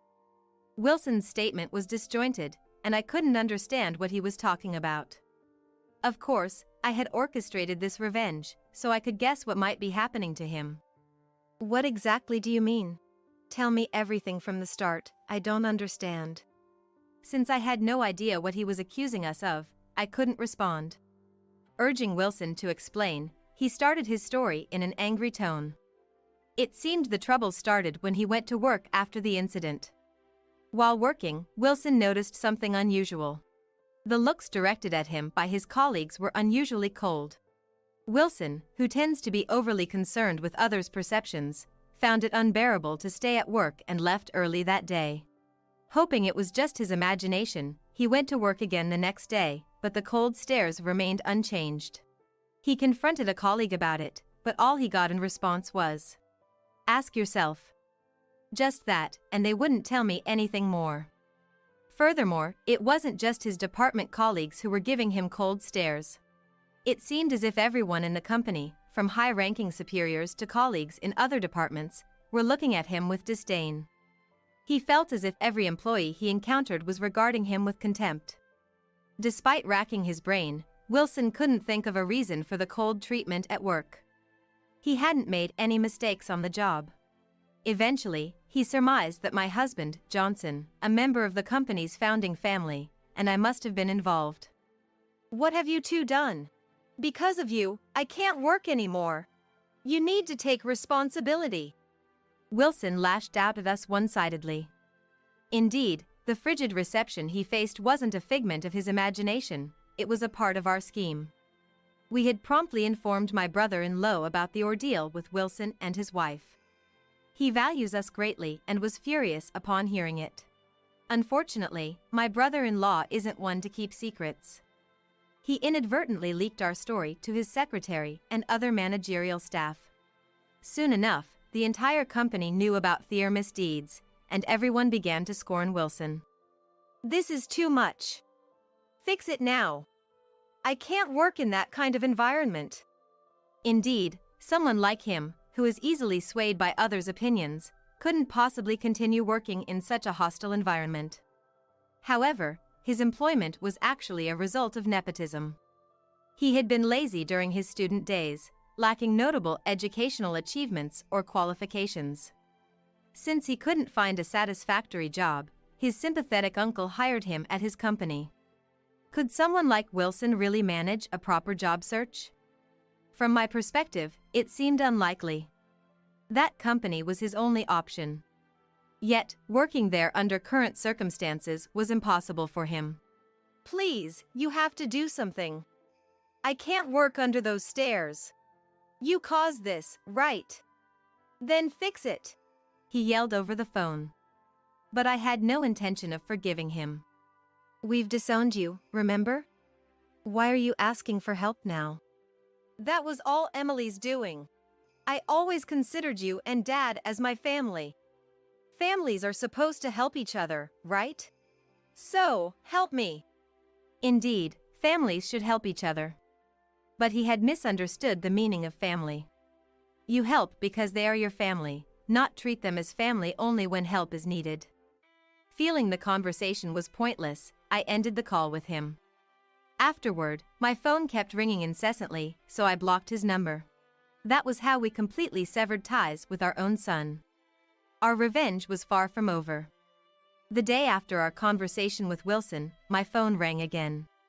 This time, it was Emily. "Sarah, please open the entrance. I have something to discuss, including about Wilson. Let me in quickly." As soon as I answered the phone, she blurted out such things. It seemed that she, thinking it best to resolve matters directly, was waiting at the entrance of our house, eager to talk. Well, it was our former house, after all. "Emily, we're not at that house anymore." Indeed, it was our former home. Since then, We had sold the house where we lived with them and moved to a new home. A brand new, sparkling single-family home. Our new home, chosen with a slightly competitive spirit, was more spacious and grander than Wilson and Emily's. What? Then where are you? Things are terrible here.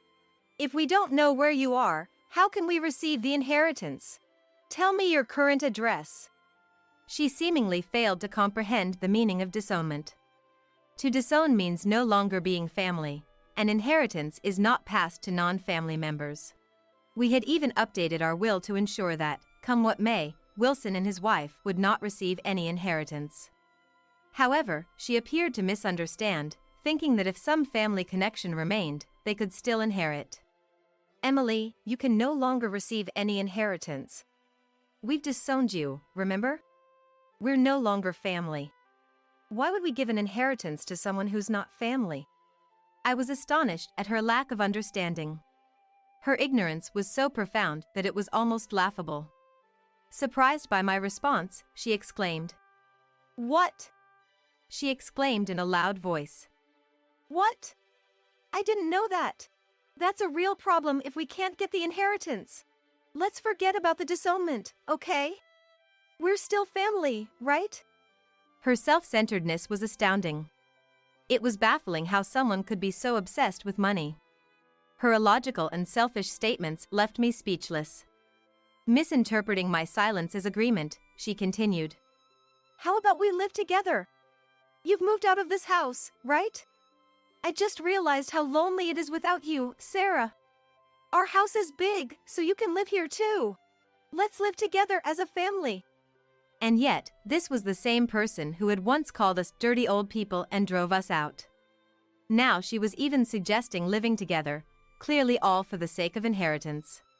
It was obvious that restarting life with them was out of the question. I wondered if she even understood that. Could she really not understand even that? Sorry, but we'll have to decline. And from now on, please don't contact us. We've disowned you, so we're no longer family. And non-family members won't inherit anything. Please understand and give up. No! That's unacceptable! Please, Sarah, forgive us! When I firmly declared our disownment, Emily seemed to finally grasp its meaning and desperately clung to any hope. But my decision was final. And likely Johnson's as well. Therefore, I ended the call with her and immediately blocked her number. This way, she couldn't contact us again. They wouldn't know our current whereabouts. Essentially, we've completed our disownment. We felt a sense of relief, having cleanly severed this unpleasant connection. Later, I heard from acquaintances and brother-in-law that Wilson and Emily began fighting incessantly over the inheritance and their jobs, leading to a divorce. They argued bitterly over alimony and property division, even hiring lawyers and taking their disputes to court. After the divorce was finalized, Emily returned to her parents' home. She seemed certain that her biological parents would accept her, but when they actually saw her and learned of the situation, they were furious. Apparently, she was promptly kicked out of the house. Wilson, having quit his job, struggled to find new employment and is now working tirelessly in part-time roles to make ends meet. Meanwhile, Johnson and I are enjoying a peaceful and happy life. The weight of the Wilson affair lifted, we've found newfound freedom. We're planning to go on a trip soon, taking brother-in-law and his wife along. Johnson and I have been making plans for this trip together. It's our way of thanking him for his help in our revenge. We are carefully planning this vacation. Family is about supporting each other and helping in times of need. But that doesn't always mean being related by blood. Some, like Wilson and Emily, disregard even their own family. This incident has deeply ingrained that lesson in us. With this, I'll finally get the inheritance. Right before losing consciousness, I heard my husband's voice. I had just finished a hospital visit and was about to head home when suddenly a car sped towards me. I realized it too late to escape and was hit. Amidst the intense pain and fading consciousness, I heard what my husband had said. What did he mean by inheritance? Why was he even here? As I tried to make sense of it, I lost consciousness without seeing him. 3 days later, I woke up and saw on the TV that my husband was acting the part of a grieving, loving husband. I was furious. He was garnering sympathy while pretending to be a good person, even though he had schemed everything. I couldn't let him have his way anymore and decided to seek revenge. I am Jennifer Brown, 29 years old. A music teacher. I've always loved the piano and dreamed of becoming a pianist since childhood. After practicing desperately every day, I managed to get into a music college, but I was overwhelmed by the high level of competition and eventually gave up. I obtained a teaching license and became a music teacher. Currently, I work at a local public middle school, where I'm not just a teacher but also the advisor of the choir club, leading a busy life. Being a teacher is tough, but the kids admire me calling teacher, so I was enjoying fulfilling days. Last year, I married Robert, whom I had dated since college. We were at the peak of happiness in both our personal and professional lives, but it didn't last. My husband Robert was just a mess. He worked at a bar, and because of the nature of his job, he had late shift. Our daily rhythms were completely different, and we began to drift apart. He often drinks after work, so I find him sleeping at the entrance returning home drunk in the morning. Initially, I thought it was just part of his job. But when I came home tired from work, I found clothes thrown about, and the table littered with empty instant noodle cups and finished drink bottles. Seeing this mess every day, my anger just kept building up. Robert, put your clothes in the laundry. And can you clean up your mess? What? Stop nagging. I'll do it later. Later? You always say that and never do it. Do it now. Frowning, Robert clicked his tongue in annoyance. If it bothers you so much, do it yourself. You're such a nagging woman. What? I'm tired from work every day. Why do I have to take care of you? Can't you at least take care of your own things? I'm tired too, you know. Do you think you're the only one? Or do you think you're superior to me because you earn more? I denied that, and Robert sighed. Then you should do it. Don't order me around like that. Saying this, Robert lazily lay down on the sofa and started fiddling with his mobile phone. Despite shorter working hours than me, he never helped with housework and just drank around and slept at home. I ended up doing all the cleaning and laundry. Recently, our dates had stopped and we just argued more. Robert was very handsome. He was popular in college that he even had fans from neighboring universities. I felt superior just being able to marry him. I was smitten with the gentlemanly Robert during our courtship, but now I wondered why I married him. However, everyone has their good and bad sides. I thought maybe it was okay for someone handsome to have a flawed personality, so I decided to bear with it. Half a year after getting married, Robert, who usually went out even on his days off, seemed restless one morning. When I finished cleaning up after breakfast, he called me. Actually, the bar's been doing poorly lately. I'm short on cash. Can you lend me some? What? Are you that short on money? What did you spend it on? He had been saying for months that his salary had decreased and he couldn't pay living expenses. But his salary was supposed to be entirely disposable, yet he claimed to be short on money. You know, sometimes I go out for drinks with friends. Alcohol costs a lot. If it's really for the shop, you should get reimbursed for expenses. It's ridiculous to pay out of your own pocket. No, it's not that. I mean, I need it for studying. I have to know other bars' menus and stuff for research. Robert's stammering explanation seemed suspicious. How much do you need? You'll give it to me? $200. Just $200 is fine. I sighed, and Robert happily hugged me. I was exasperated by his opportunistic behavior, but it was exactly this kind of charm that always ensnared me. I took out $200 from my wallet and handed it to him. He hugged me again. I really made the right choice marrying Jennifer. Thank you so much. Because of our constant fighting these days, I felt over the moon when he hugged me while I was exasperated with him. I felt like I had to support him, who had a tough job. But then, he started asking for money almost every month. The amount he wanted kept increasing, and before I knew it, I was giving him as much as $1,000 monthly. For me, just a teacher, it was quite tough to pay $1,000 in addition to regular living expenses. Despite my efforts to save, my savings were rapidly depleting. Robert, can you pay back even a little of the money I gave you? What? Why all of a sudden? You gave me that money, why should I give it back? It's getting hard to make ends meet. If I keep giving you money, I won't be able to pay for gas or water. When I spoke to Robert before he went to work, he made a face as if it was a hassle. I can't help it, my salary is too low. You could if you tried to save a bit, like cutting down on eating out. I'm doing that for the bar. Are you trying to interfere with my work? Then sell your piano. That'll bring in good money. Saying that, he left the house. My piano is as precious to me as life itself. It was a gift from my father when I was 2 years old. I need it for practice as a music teacher, there's no way I can part with it. Yet, Robert, who casually drinks around, coldly suggested selling it, which infuriated me. After that, Robert and I stopped speaking. He didn't try to talk to me either, and our marital relationship was practically in ruins. I was contemplating divorce when an incident occurred. While playing the piano, a pain shot through my wrist. The pain, like an electric shock from the wrist to the fingertips, became unbearable. When I visited the hospital, I was diagnosed with tendinitis.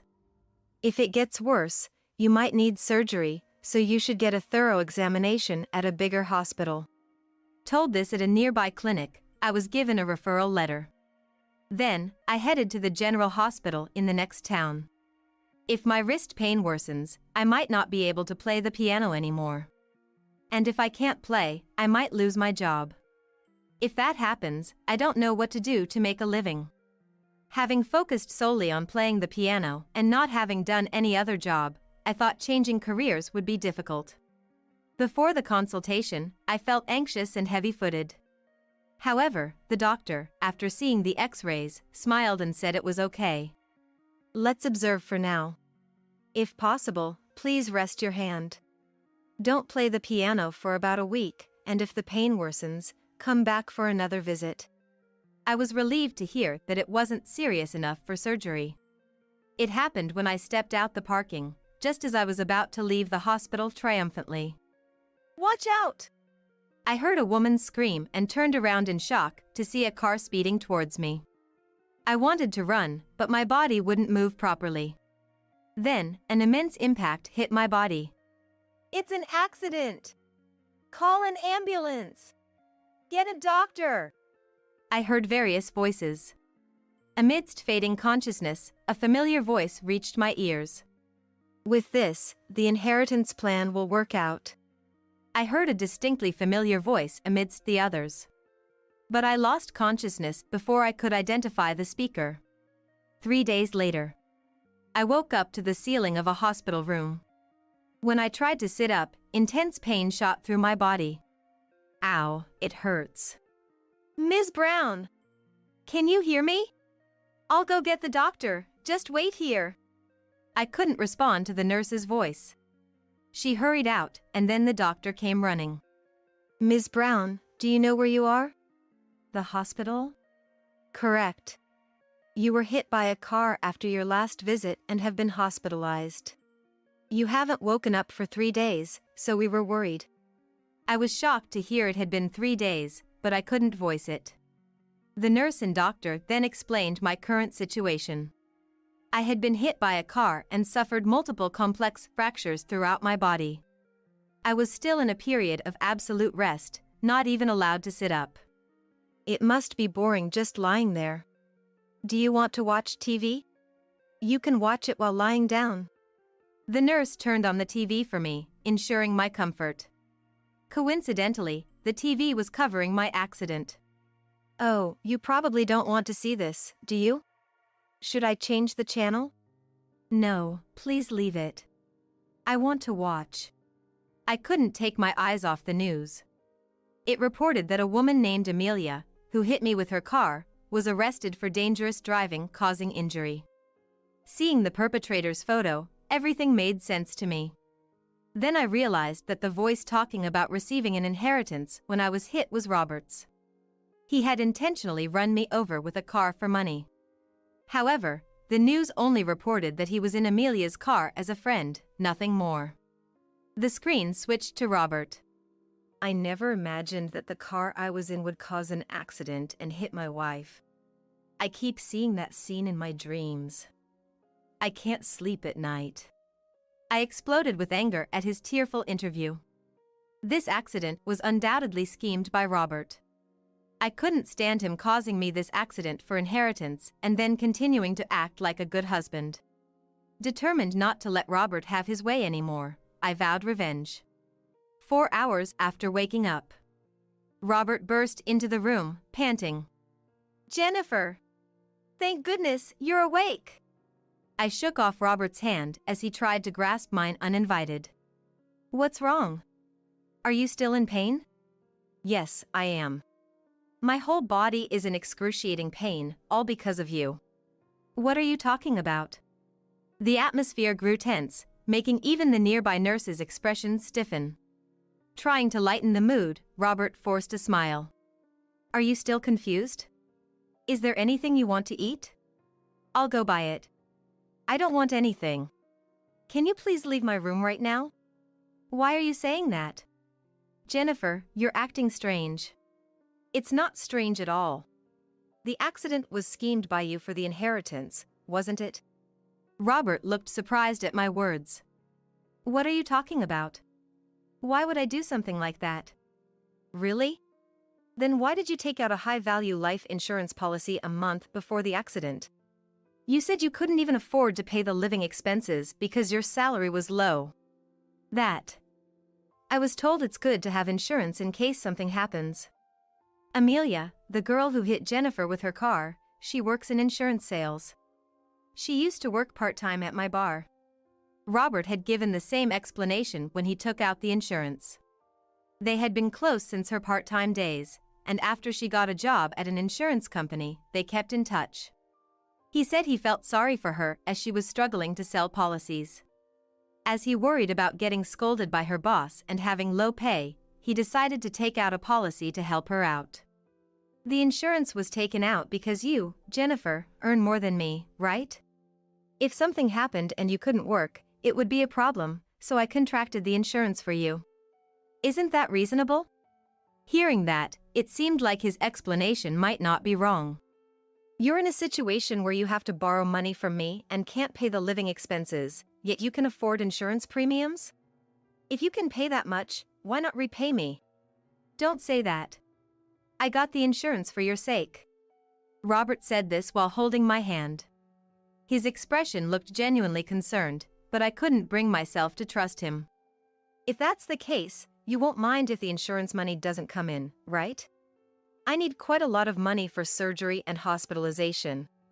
I'll use the insurance money we received, so please transfer the entire amount to my account. What? All of it? Is that much really necessary? It might be. If it's not enough, will you pay the rest, Robert? What? Not enough. That can't be true. Robert's face stiffened as he muttered to himself. Seeing him like this, the nurses also cast suspicious glances. I beckoned Robert to come closer and whispered so only he could hear. It's useless to lie anymore. There isn't much insurance money because I'm alive, and there's zero inheritance. You must be disappointed. Robert frowned upon hearing this. Zero inheritance? What do you mean? It means there's almost no savings. Did you think you would get all my money if I was gone? Why is there none? You're a public servant, you earn well, right? Robert's voice grew louder, and a nurse frowned upon overhearing him. I was lending money to you, Robert. How much do you think a teacher's salary is? I'm still in my 20s, I don't earn that much. Plus, there are living expenses to pay. I never had any financial leeway. You've got to be kidding. What was all this for, then? Robert hung his head, clutching at his forehead. My anger surged at his true nature showing. You won't get away with this easily. You'll be arrested too if they find out you were an accomplice. No one will believe that. Did you see the news? I'm the devoted husband worried about his wife. No one will believe anything you say. They'll just think you've gone mad from hitting your head. While saying this, Robert laughed. You can say that now, but not for long. I replied calmly to Robert's provocation. Then, he looked at me with a cold gaze. Don't get cocky. You should have just gone to the other world. I despised him for saying such things so casually. I sighed, waiting for the moment of revenge. Just as I sighed, the door of the hospital room opened abruptly, and men in a suit entered. Who the hell are you? We're the police. Is what you just said true? What? What are you talking about? I'm just worried about my wife. Ignoring Robert, who was sweating and panicking, the police reached for my bedside and took out a mobile phone. The phone was in the middle of a call. We've heard everything. Even the part about she should have gone to the other world. What? Why are the police? He turned pale and started to tremble. I called them. I wanted their help to uncover the truth about the accident. Thanks to you, I could fully expose your true nature. What, you? Officer, this is a misunderstanding. I just have a quick temper, and I thought Jennifer was picking a fight, so I snapped. It's not really about the money. No one will believe those words now. Then show me evidence that I'm the perpetrator of the accident. Robert kicked the bed in frustration. I glared at him and turned to the police. The woman currently arrested, Amelia, is his mistress. They've been close for quite a while. What? Don't say such nonsense without evidence. There is evidence. I had hired a private detective agency to investigate you. We have photos of you with Amelia and records of your activities over the past few months. Lying won't help you now. Ever since Robert frequently started asking me for money, I suspected he was in debt and hired a private detective agency investigate. The investigation revealed that he was having an affair, spending money on drinks and hotels daily. Knowing his mistress's face, I was certain he was involved in the accident when I saw her on the news. The police were making a phone call to search my house while listening to the conversation. Meanwhile, Robert was sweating and visibly shaken.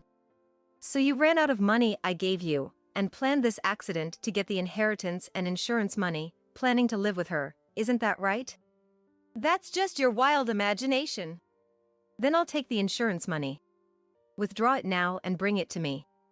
Robert fell silent. It seems like he doesn't want to give up the money at all. Even though Robert refuses to hand over the insurance money despite the situation, the surrounding skepticism grows. I've heard from the police. They're concerned about how much you've been worrying about that woman. Well, she's my friend, it's natural to be concerned. The police told me they're concerned about how much you worry about the other woman. You're not even mad at Amelia for what happened to me. And why were you at the hospital that day, at that time? It was a weekday morning when I went to the hospital. Robert should have been getting ready for work around noon, and it was the time when I finished my appointment. Yet, he was inexplicably near a hospital in a neighboring city. I just happened to have a day off. On your day off, you were at the hospital? There are no places around there that you would visit. You weren't being treated there, so there must have been some reason you were there. Robert was speechless, sweating profusely. The police then restrained him. We'll ask for the details at the station. Please come with us. Wait. I'm not guilty. It's all a misunderstanding by Jennifer. His desperate excuses were ignored by the police, who remained unfazed with a stern expression. Officer, if he had planned the accident, what kind of punishment could he face? Well, if it's premeditated, it could be attempted murder. We need to hear the full story first, though. Attempted murder? Help me! Jennifer, I'm not guilty! Forgive me! Robert, pale as a ghost, shook off the police's grip and clung to my bed. I admit I was wrong for cheating and borrowing money. I'm sorry. But this time, I was just in the car. I'm not guilty. Before I lost consciousness, I heard your voice, Robert, saying now we'll get the inheritance as planned. How can I forgive someone who did this for money? When I spoke up, he started making unbelievable statements. What? Are you sure about that? If I get arrested, it will reflect badly on you too. You'll have trouble at work. It's in your best interest to be careful. Why should I forgive you? Do you even realize what you've done? I plan to divorce you, and whether you get arrested or not is none of my concern. I sighed in exasperation at his shocked expression. Wait. Talking about divorce at a time like this? What do you mean? How can I live without Jennifer? I made a further attack on Robert, who held his head in despair. That's not my problem. Just so you know, I was planning to divorce even without this incident. I have proof of your infidelity, and I'll get a hefty compensation in the divorce trial. Compensation in a divorce trial? How can I possibly pay that? If I get arrested, I'll lose my job too. That's your own fault for committing a crime. You should have thought twice before doing such things. Robert then knelt down, defeated. I was tricked. Amelia said to me, if you wanted money, you should have just taken out insurance and staged an accident. Initially, I was supposed to drive, but since my license was suspended, she decided to drive. It's all her fault. Robert shouted. Hearing Robert try to lighten his sentence even in this situation, I couldn't contain my fury. Tricked or not, I don't care. I'll never forget you saying I should have gone to the other world. That was your true feeling. That's a lie. I didn't mean it. I can't believe such words. I never want to have anything to do with you again, Robert. I'll consult a lawyer about the divorce, so never contact me again. No, that's a lie. Stop it. I'm not bad. Let go. He started to thrash around, but he was warned that further resistance could lead to obstruction of justice charges, and he quietly left the hospital room with the police. The next day, I learned from the news that Robert had been arrested. The once kind and grieving husband was now vilified as a criminal who plotted murder for insurance money. Over a decade later, I heard that he was released from prison. He had been fired from his job and struggled to find new employment due to his criminal record. Apparently, he was now working at a grocery store. I saw on social media that he is often reprimanded at work for having a lot to learn. As his case was reported in national news, he's well known to many. Apparently, people recognize him and take his photos without permission, making him uncomfortable. The photos show him looking significantly aged and unkempt, likely due to financial struggles. It's sad to see such a drastic change in someone who was once celebrated for his looks during his college days. Despite feeling this way, I cannot forgive him. I hope he spends his life reflecting on his actions. After everything that happened, I resigned from the school where I was working and moved out of state. There, I found a job as a piano teacher. Miraculously, my hands were not permanently damaged from the accident, and I was able to play the piano again. Now, I am remarried to a different man, and we are blessed with 2 daughters, living happily as a family of 4. When I married Robert, I chose him based on his looks. However, this experience taught me a painful lesson about not judging people by their appearance. My current husband may not be conventionally handsome, but he's kind, honest, and a wonderful person. I've made a vow to myself to never be swayed by appearances and to discern people's true nature. It's cold. Mom, help me. Margaret, my daughter who should be at my ex-husband Walter's house, suddenly called my mobile phone asking for help. In the dead of winter, with heavy snow falling, Margaret had been locked in the storage shed by her stepmother Ashley for over 4 hours. In a panic, I rushed over and managed to break open the shed door, only to find Margaret shivering and barely conscious inside. Margaret, hang in there. No matter how many times I called her, Margaret didn't respond, her face pale and bloodless. I hurriedly got her into the waiting ambulance and headed to the hospital, praying all the way. I'll never forgive Walter and Ashley for doing such a terrible thing to Margaret. Clenching my fists tightly, I resolved to seek revenge. I am Natasha, 29 years old. My husband Walter was my high school classmate and is now an office worker. We got married 8 years ago, and then I became a housewife. We were blessed with a child and lived happily as a family of 3 with our 7-year-old daughter Margaret.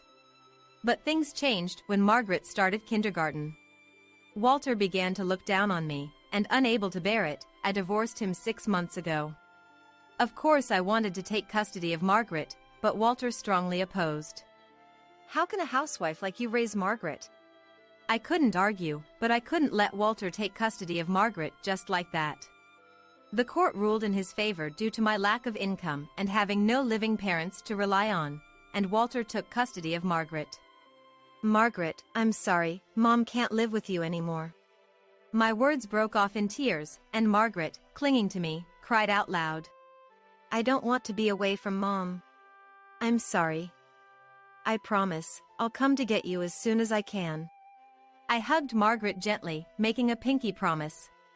Wiping her tears. Okay, I'll wait. Margaret forced a smile and said. Since living apart from Margaret, I met her about once a month, enjoying shopping and chatting together, cherishing our mother-daughter time. Margaret became more clingy, always sticking close to me. Our happy times flew by, and every goodbye left Margaret with tears in her eyes, making me feel lonely too. Eager to live with Margaret again, I threw myself into job hunting and finally found a job, making ends meet. But still financially unable to take Margaret back, I worked hard, saving every penny I could. Then, 2 months after the divorce, I received a postcard from Walter announcing his remarriage, complete with a photo. His new wife, Ashley, was visibly pregnant. She looked like she was almost due for delivery.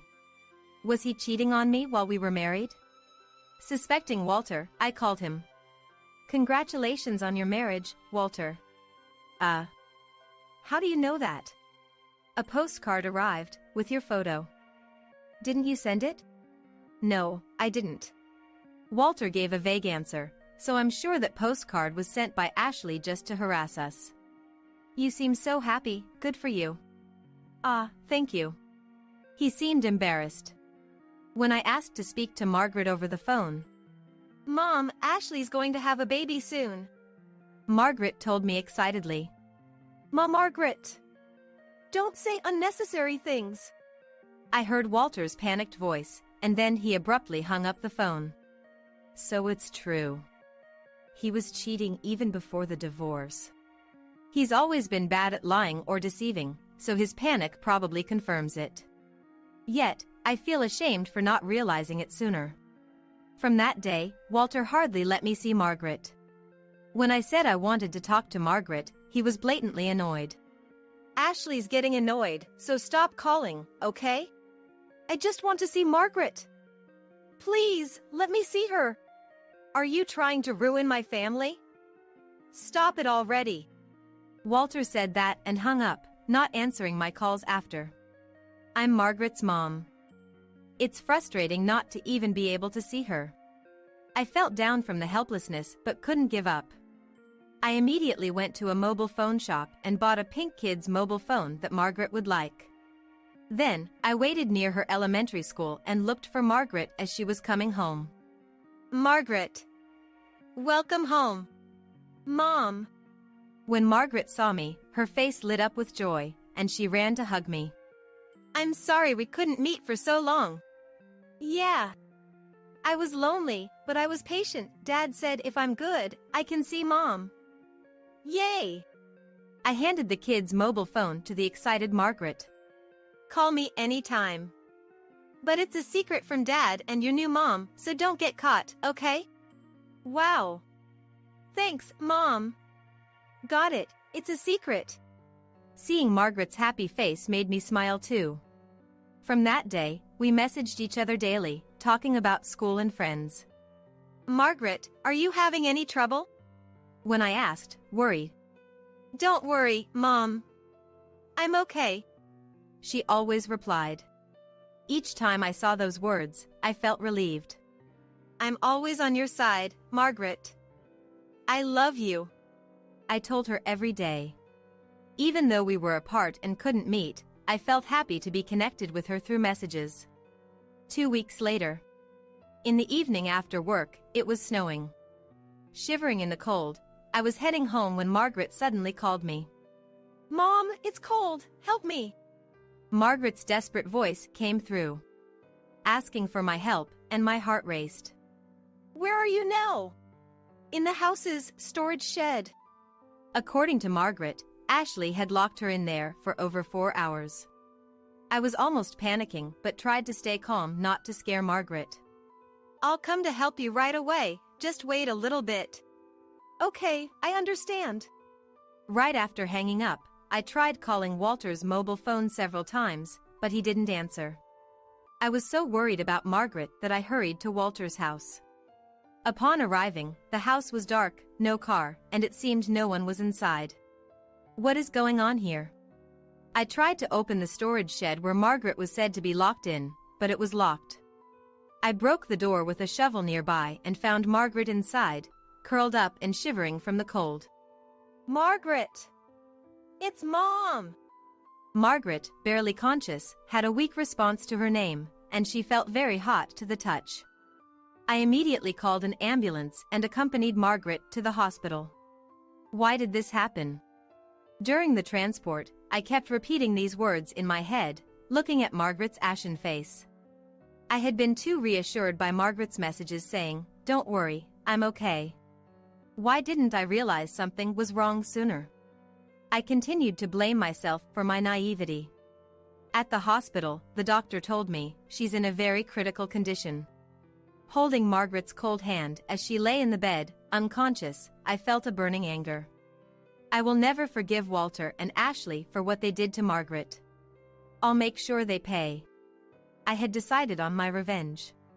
That night, Walter called me. Apparently, he had heard from the neighbors about the ambulance at his house and my presence. Don't take Margaret away like that. Give her back. Don't interfere with our parenting. I could hear Ashley's yelling voice too, perhaps on speaker mode. The custody is mine. I won't let you get away with this. That's right. We'll report this to the police. Amidst their uproar, I took a deep breath and calmly said, "Margaret has passed away." "What?" Walter gasped. After a moment of silence, he asked with a trembling voice, "You're lying, right?" "It's all your fault." Then, in contrast to Walter, I heard Ashley laughing loudly. Ah ha ha ha. Good riddance. She always compared me to you and never called me Mom. I never liked her anyway. I was shocked.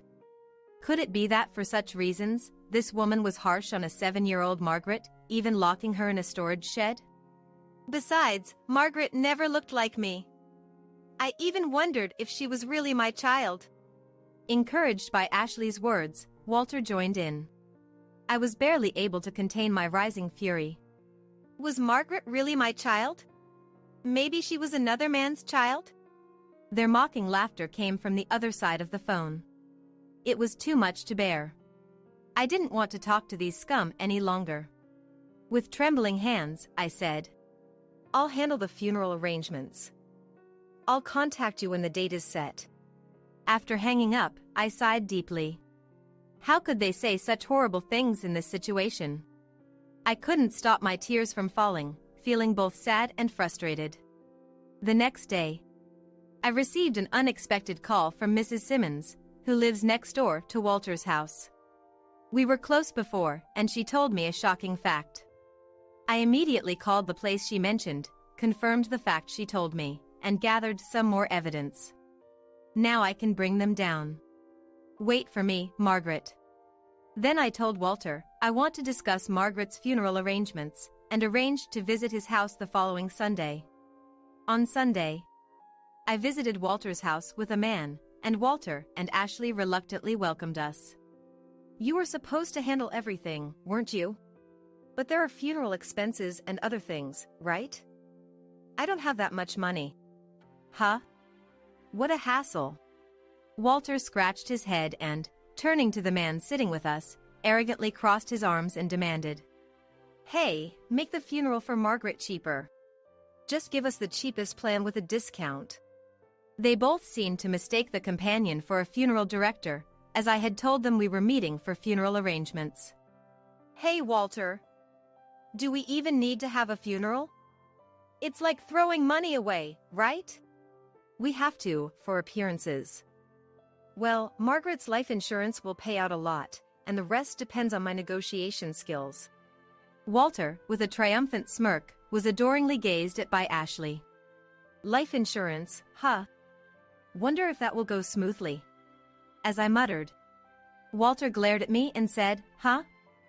So, I presented a voice recorder in front of him. Please listen to this first.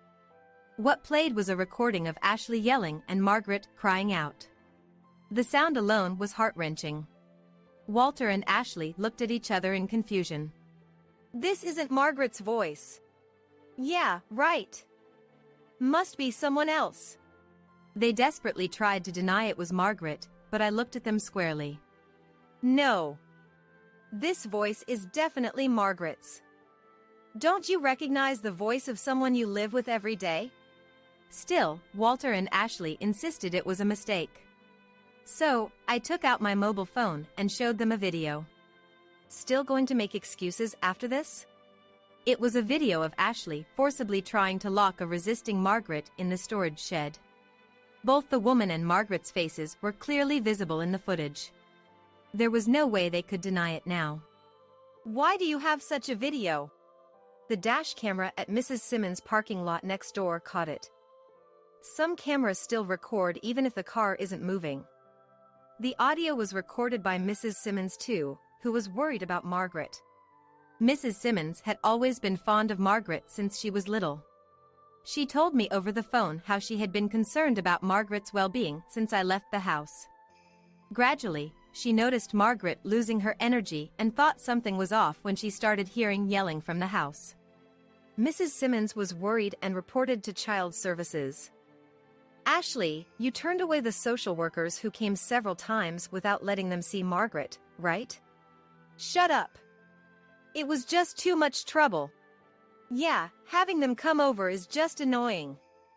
It's Margaret's fault for not listening, it was just discipline. We were just trying to correct her behavior. What's wrong with that?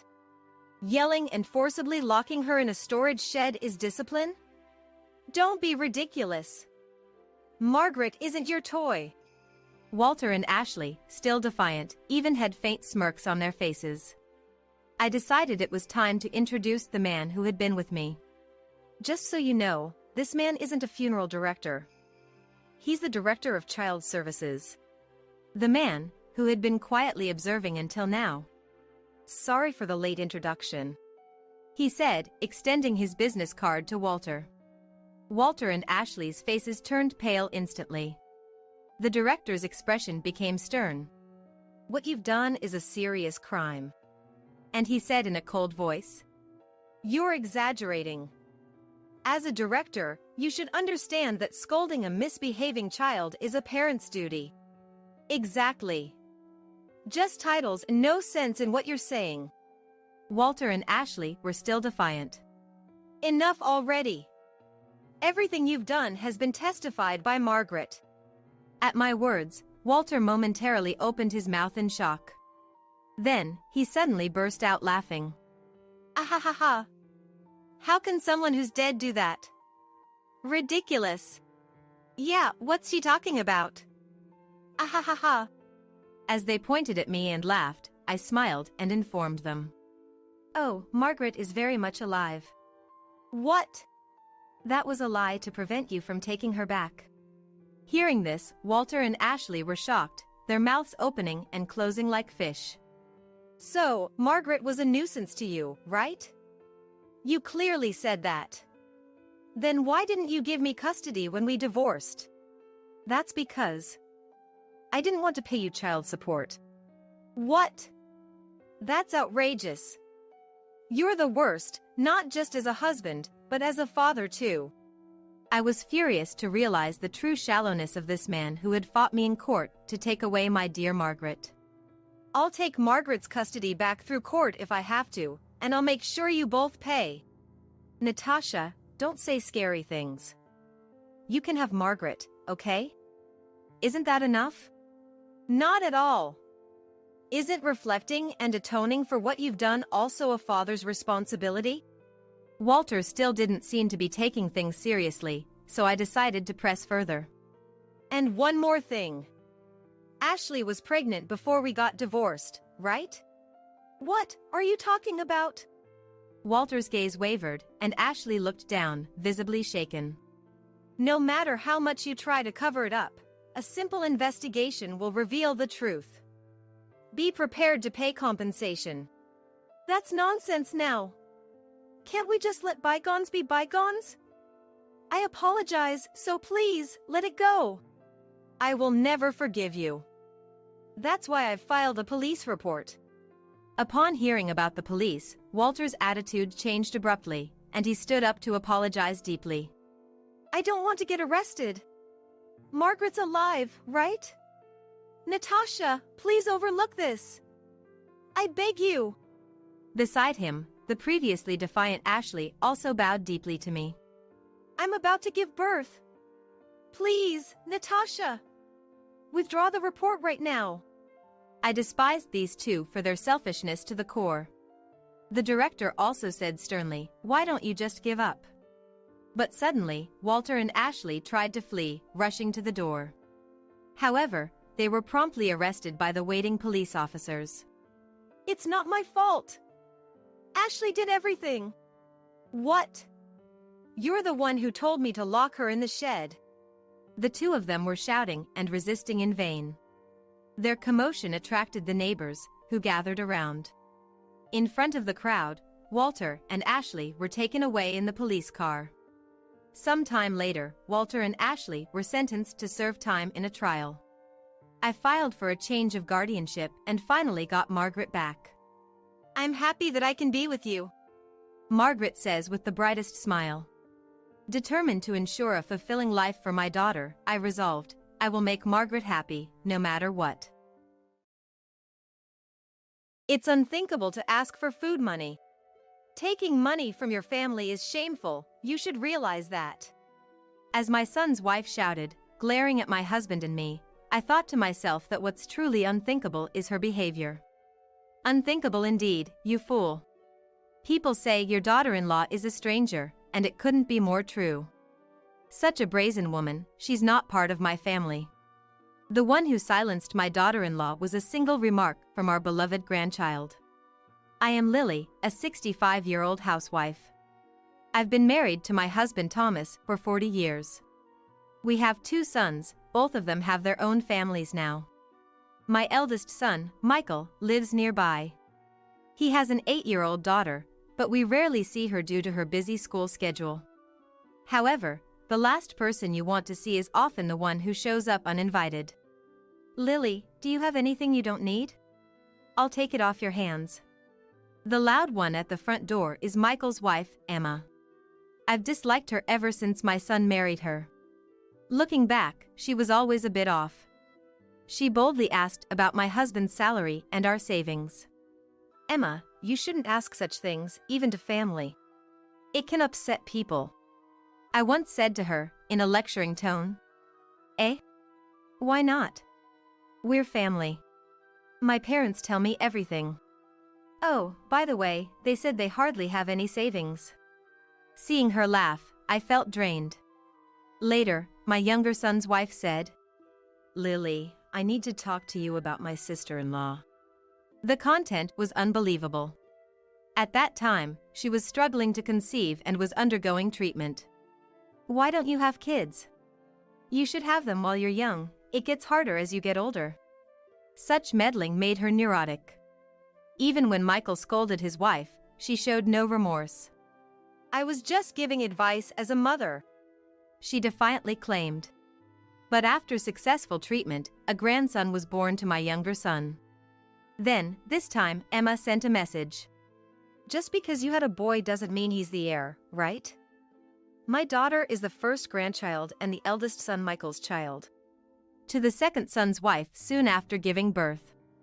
This incident caused my younger son's family to move away, reducing our meetings to a few times a year. Children grow up watching their parents, and looking at Emma's parents, it might not be entirely false. My husband sighed deeply. Emma's parents, living in the countryside, were equally strange. Every year at Thanksgiving, we send gifts to those who've been kind to us, including Emma's parents. One year, I received a phone call from Emma's parents.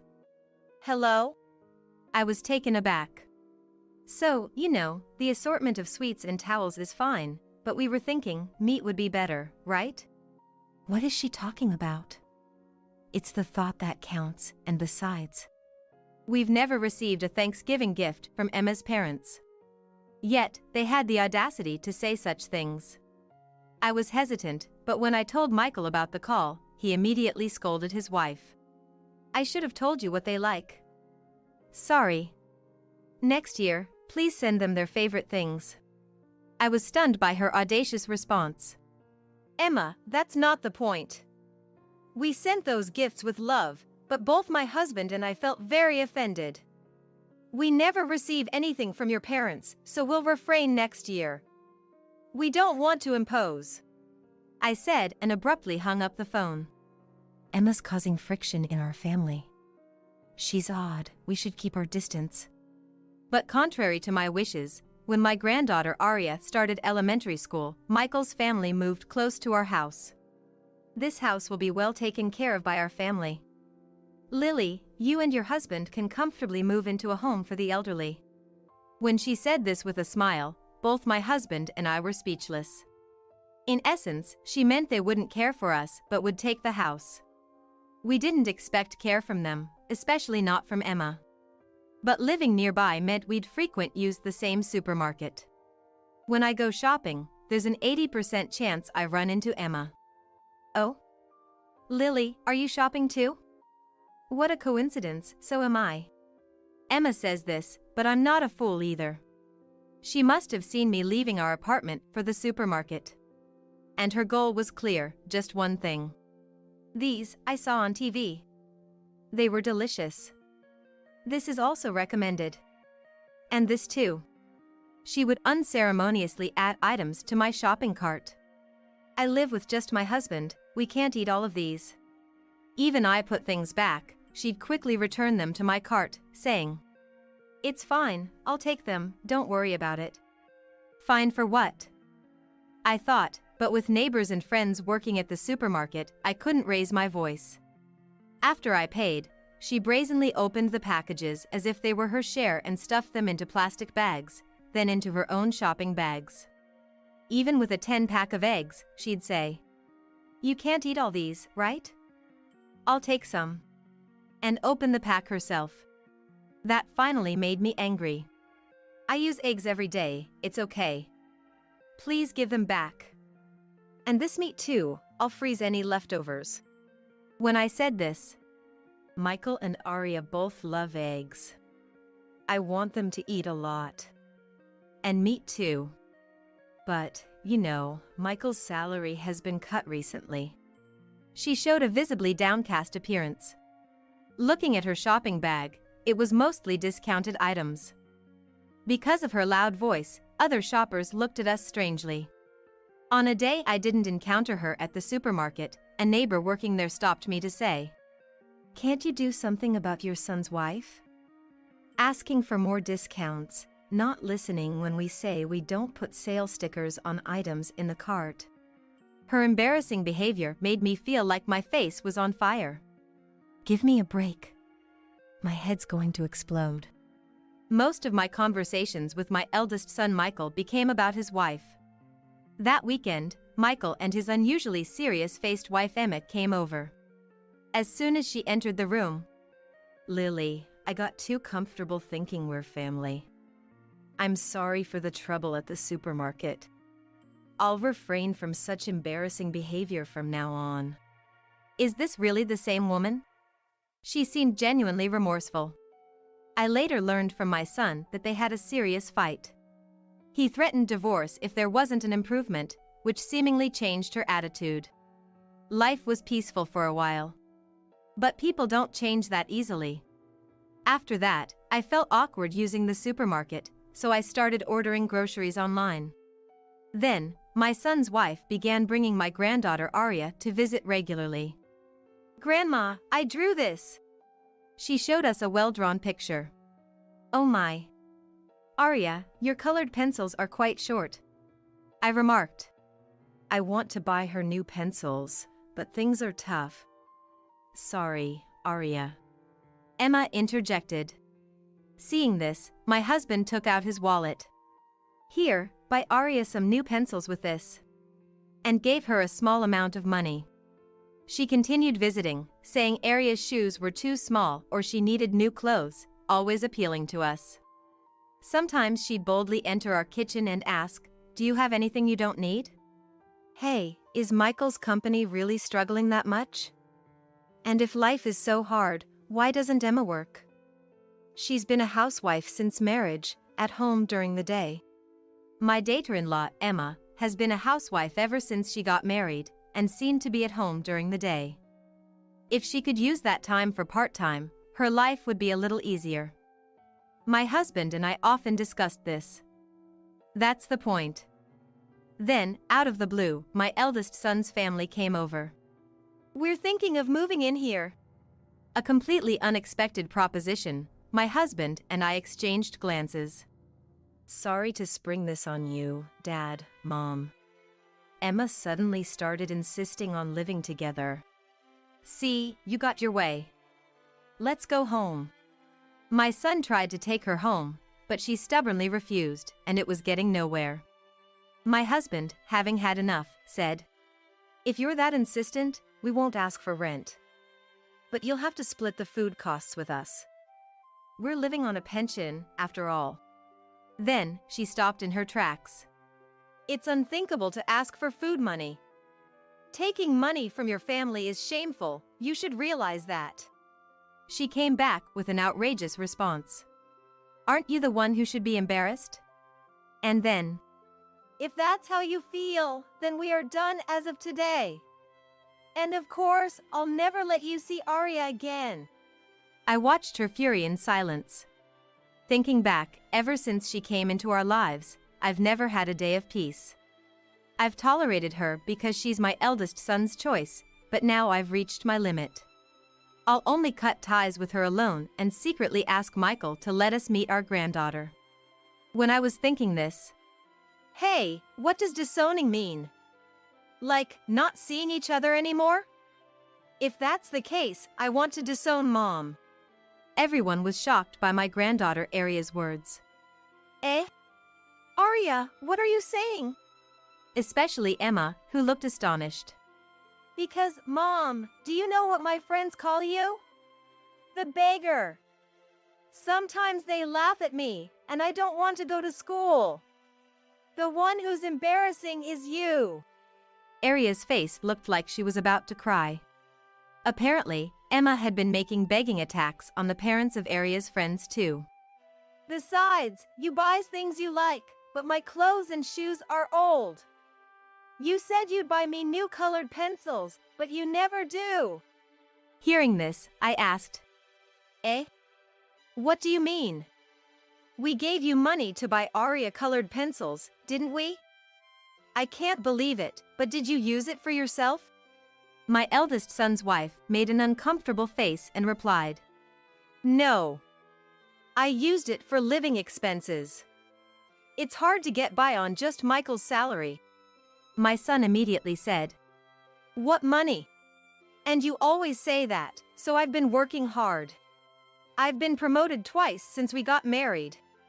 How much do you need to be satisfied? Or is this about divorce? I told you, if you cause any more trouble for my family or others, there won't be a next time. Above all, you've hurt Arya. You're a failure as a mom. With his cold words, Emma's eyes filled with tears. But I can't help it. We were poor growing up. I couldn't have what I wanted. Now I'm an adult, I want to eat and buy what I like. What's wrong with that? To her crying hysterically, I said, Don't be ridiculous. Making your child suffer while satisfying your own desires is just an excuse. I have no blood relation to you, and I would have welcomed a good daughter-in-law, but honestly, I only care about Michael and Arya. A foolish woman like you, I disown you. And with that, she was taken back home by Michael. She probably thought living in our house would save on living expenses. What a joke. We decided to take care of our granddaughter Arya for a while. Because Emma had said, You're an ungrateful child for repaying kindness with ingratitude. To her daughter. Thinking she is doing her child a favor just shows she is finished as a mom. Emma insisted on not divorcing, but my son ignored her and forcibly sent her back to her parents' home. Of course, we got many calls from her ridiculous parents, but we ignored them all.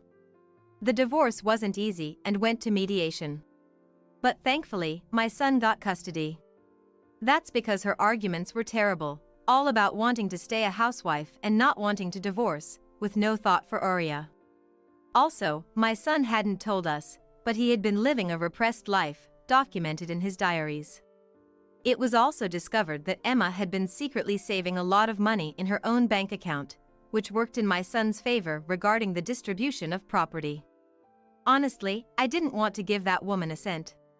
My son Michael and granddaughter Arya moved out of their apartment to live with us. Arya, I'm so sorry for making you feel lonely with all my work. I'm really happy you want to live with me.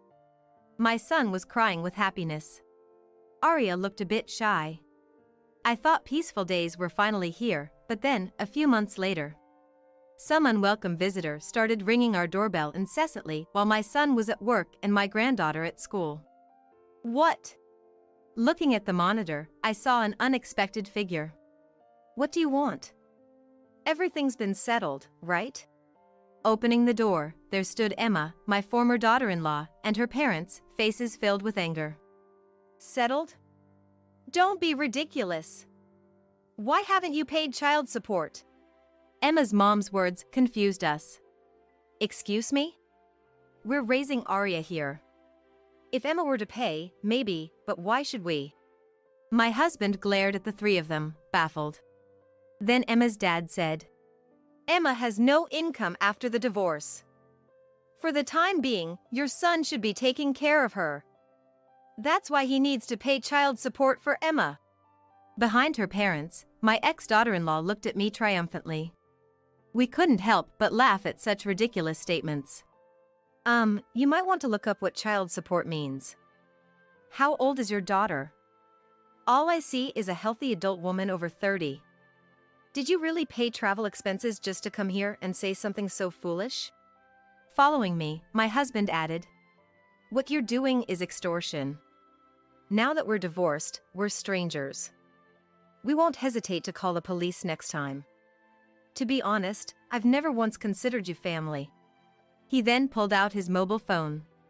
Seeing this, they panicked. Police? That's ridiculous. We're leaving. And they left hastily, almost fleeing. Watching them go, we mused. Those parents seemed normal until the marriage, but you really can't understand people. Child support for a wife? Never heard of such a thing. That woman, crazy till the end. We laughed for a while, remembering their foolish faces. Apparently, Emma's family was struggling financially. Unbeknownst to us, they had been recipients of TANF for years, receiving it under the pretense of the dad's mental illness. However, it was revealed as fraud following an anonymous tip. They were all healthy, they should have been working. It's infuriating to think such people were getting money meant for those truly in need. They were working and paying fines for a while, but people don't change easily. They were arrested for theft a few months later. They're strangers now, but I hope they continue to struggle. As for us, we've been living peacefully as if it was all a lie. Arya has brightened up and brings friends home more often. Furthermore, my younger son's family decided to move back here for his job transfer. I've been in touch with my daughter-in-law. Lily, please teach me cooking again. My son is thrilled that he'll get to see everyone more. And he's so excited to play with his cousin Arya after we move. Looking back, I saw the grandchildren playing happily together, a smile naturally forming on my face. Then, 3 years after the divorce, my son Michael remarried. Her name is Elizabeth, introduced by a friend. She was mistreated by her ex-husband and his family for not being able to have children. Elizabeth is kind and gentle, getting along well with my younger son's wife. Above all, I miss my grandchild Arya very much, and we prepare meals together. Arya shyly called me mom for the first time the other day. I thought I would never be able to be mom, so I was so happy. Elizabeth teared up as she told me. I gently patted her back. I'm truly happy that someone as kind-hearted as you became Michael's wife and Arya's mom. Thank you, Elizabeth.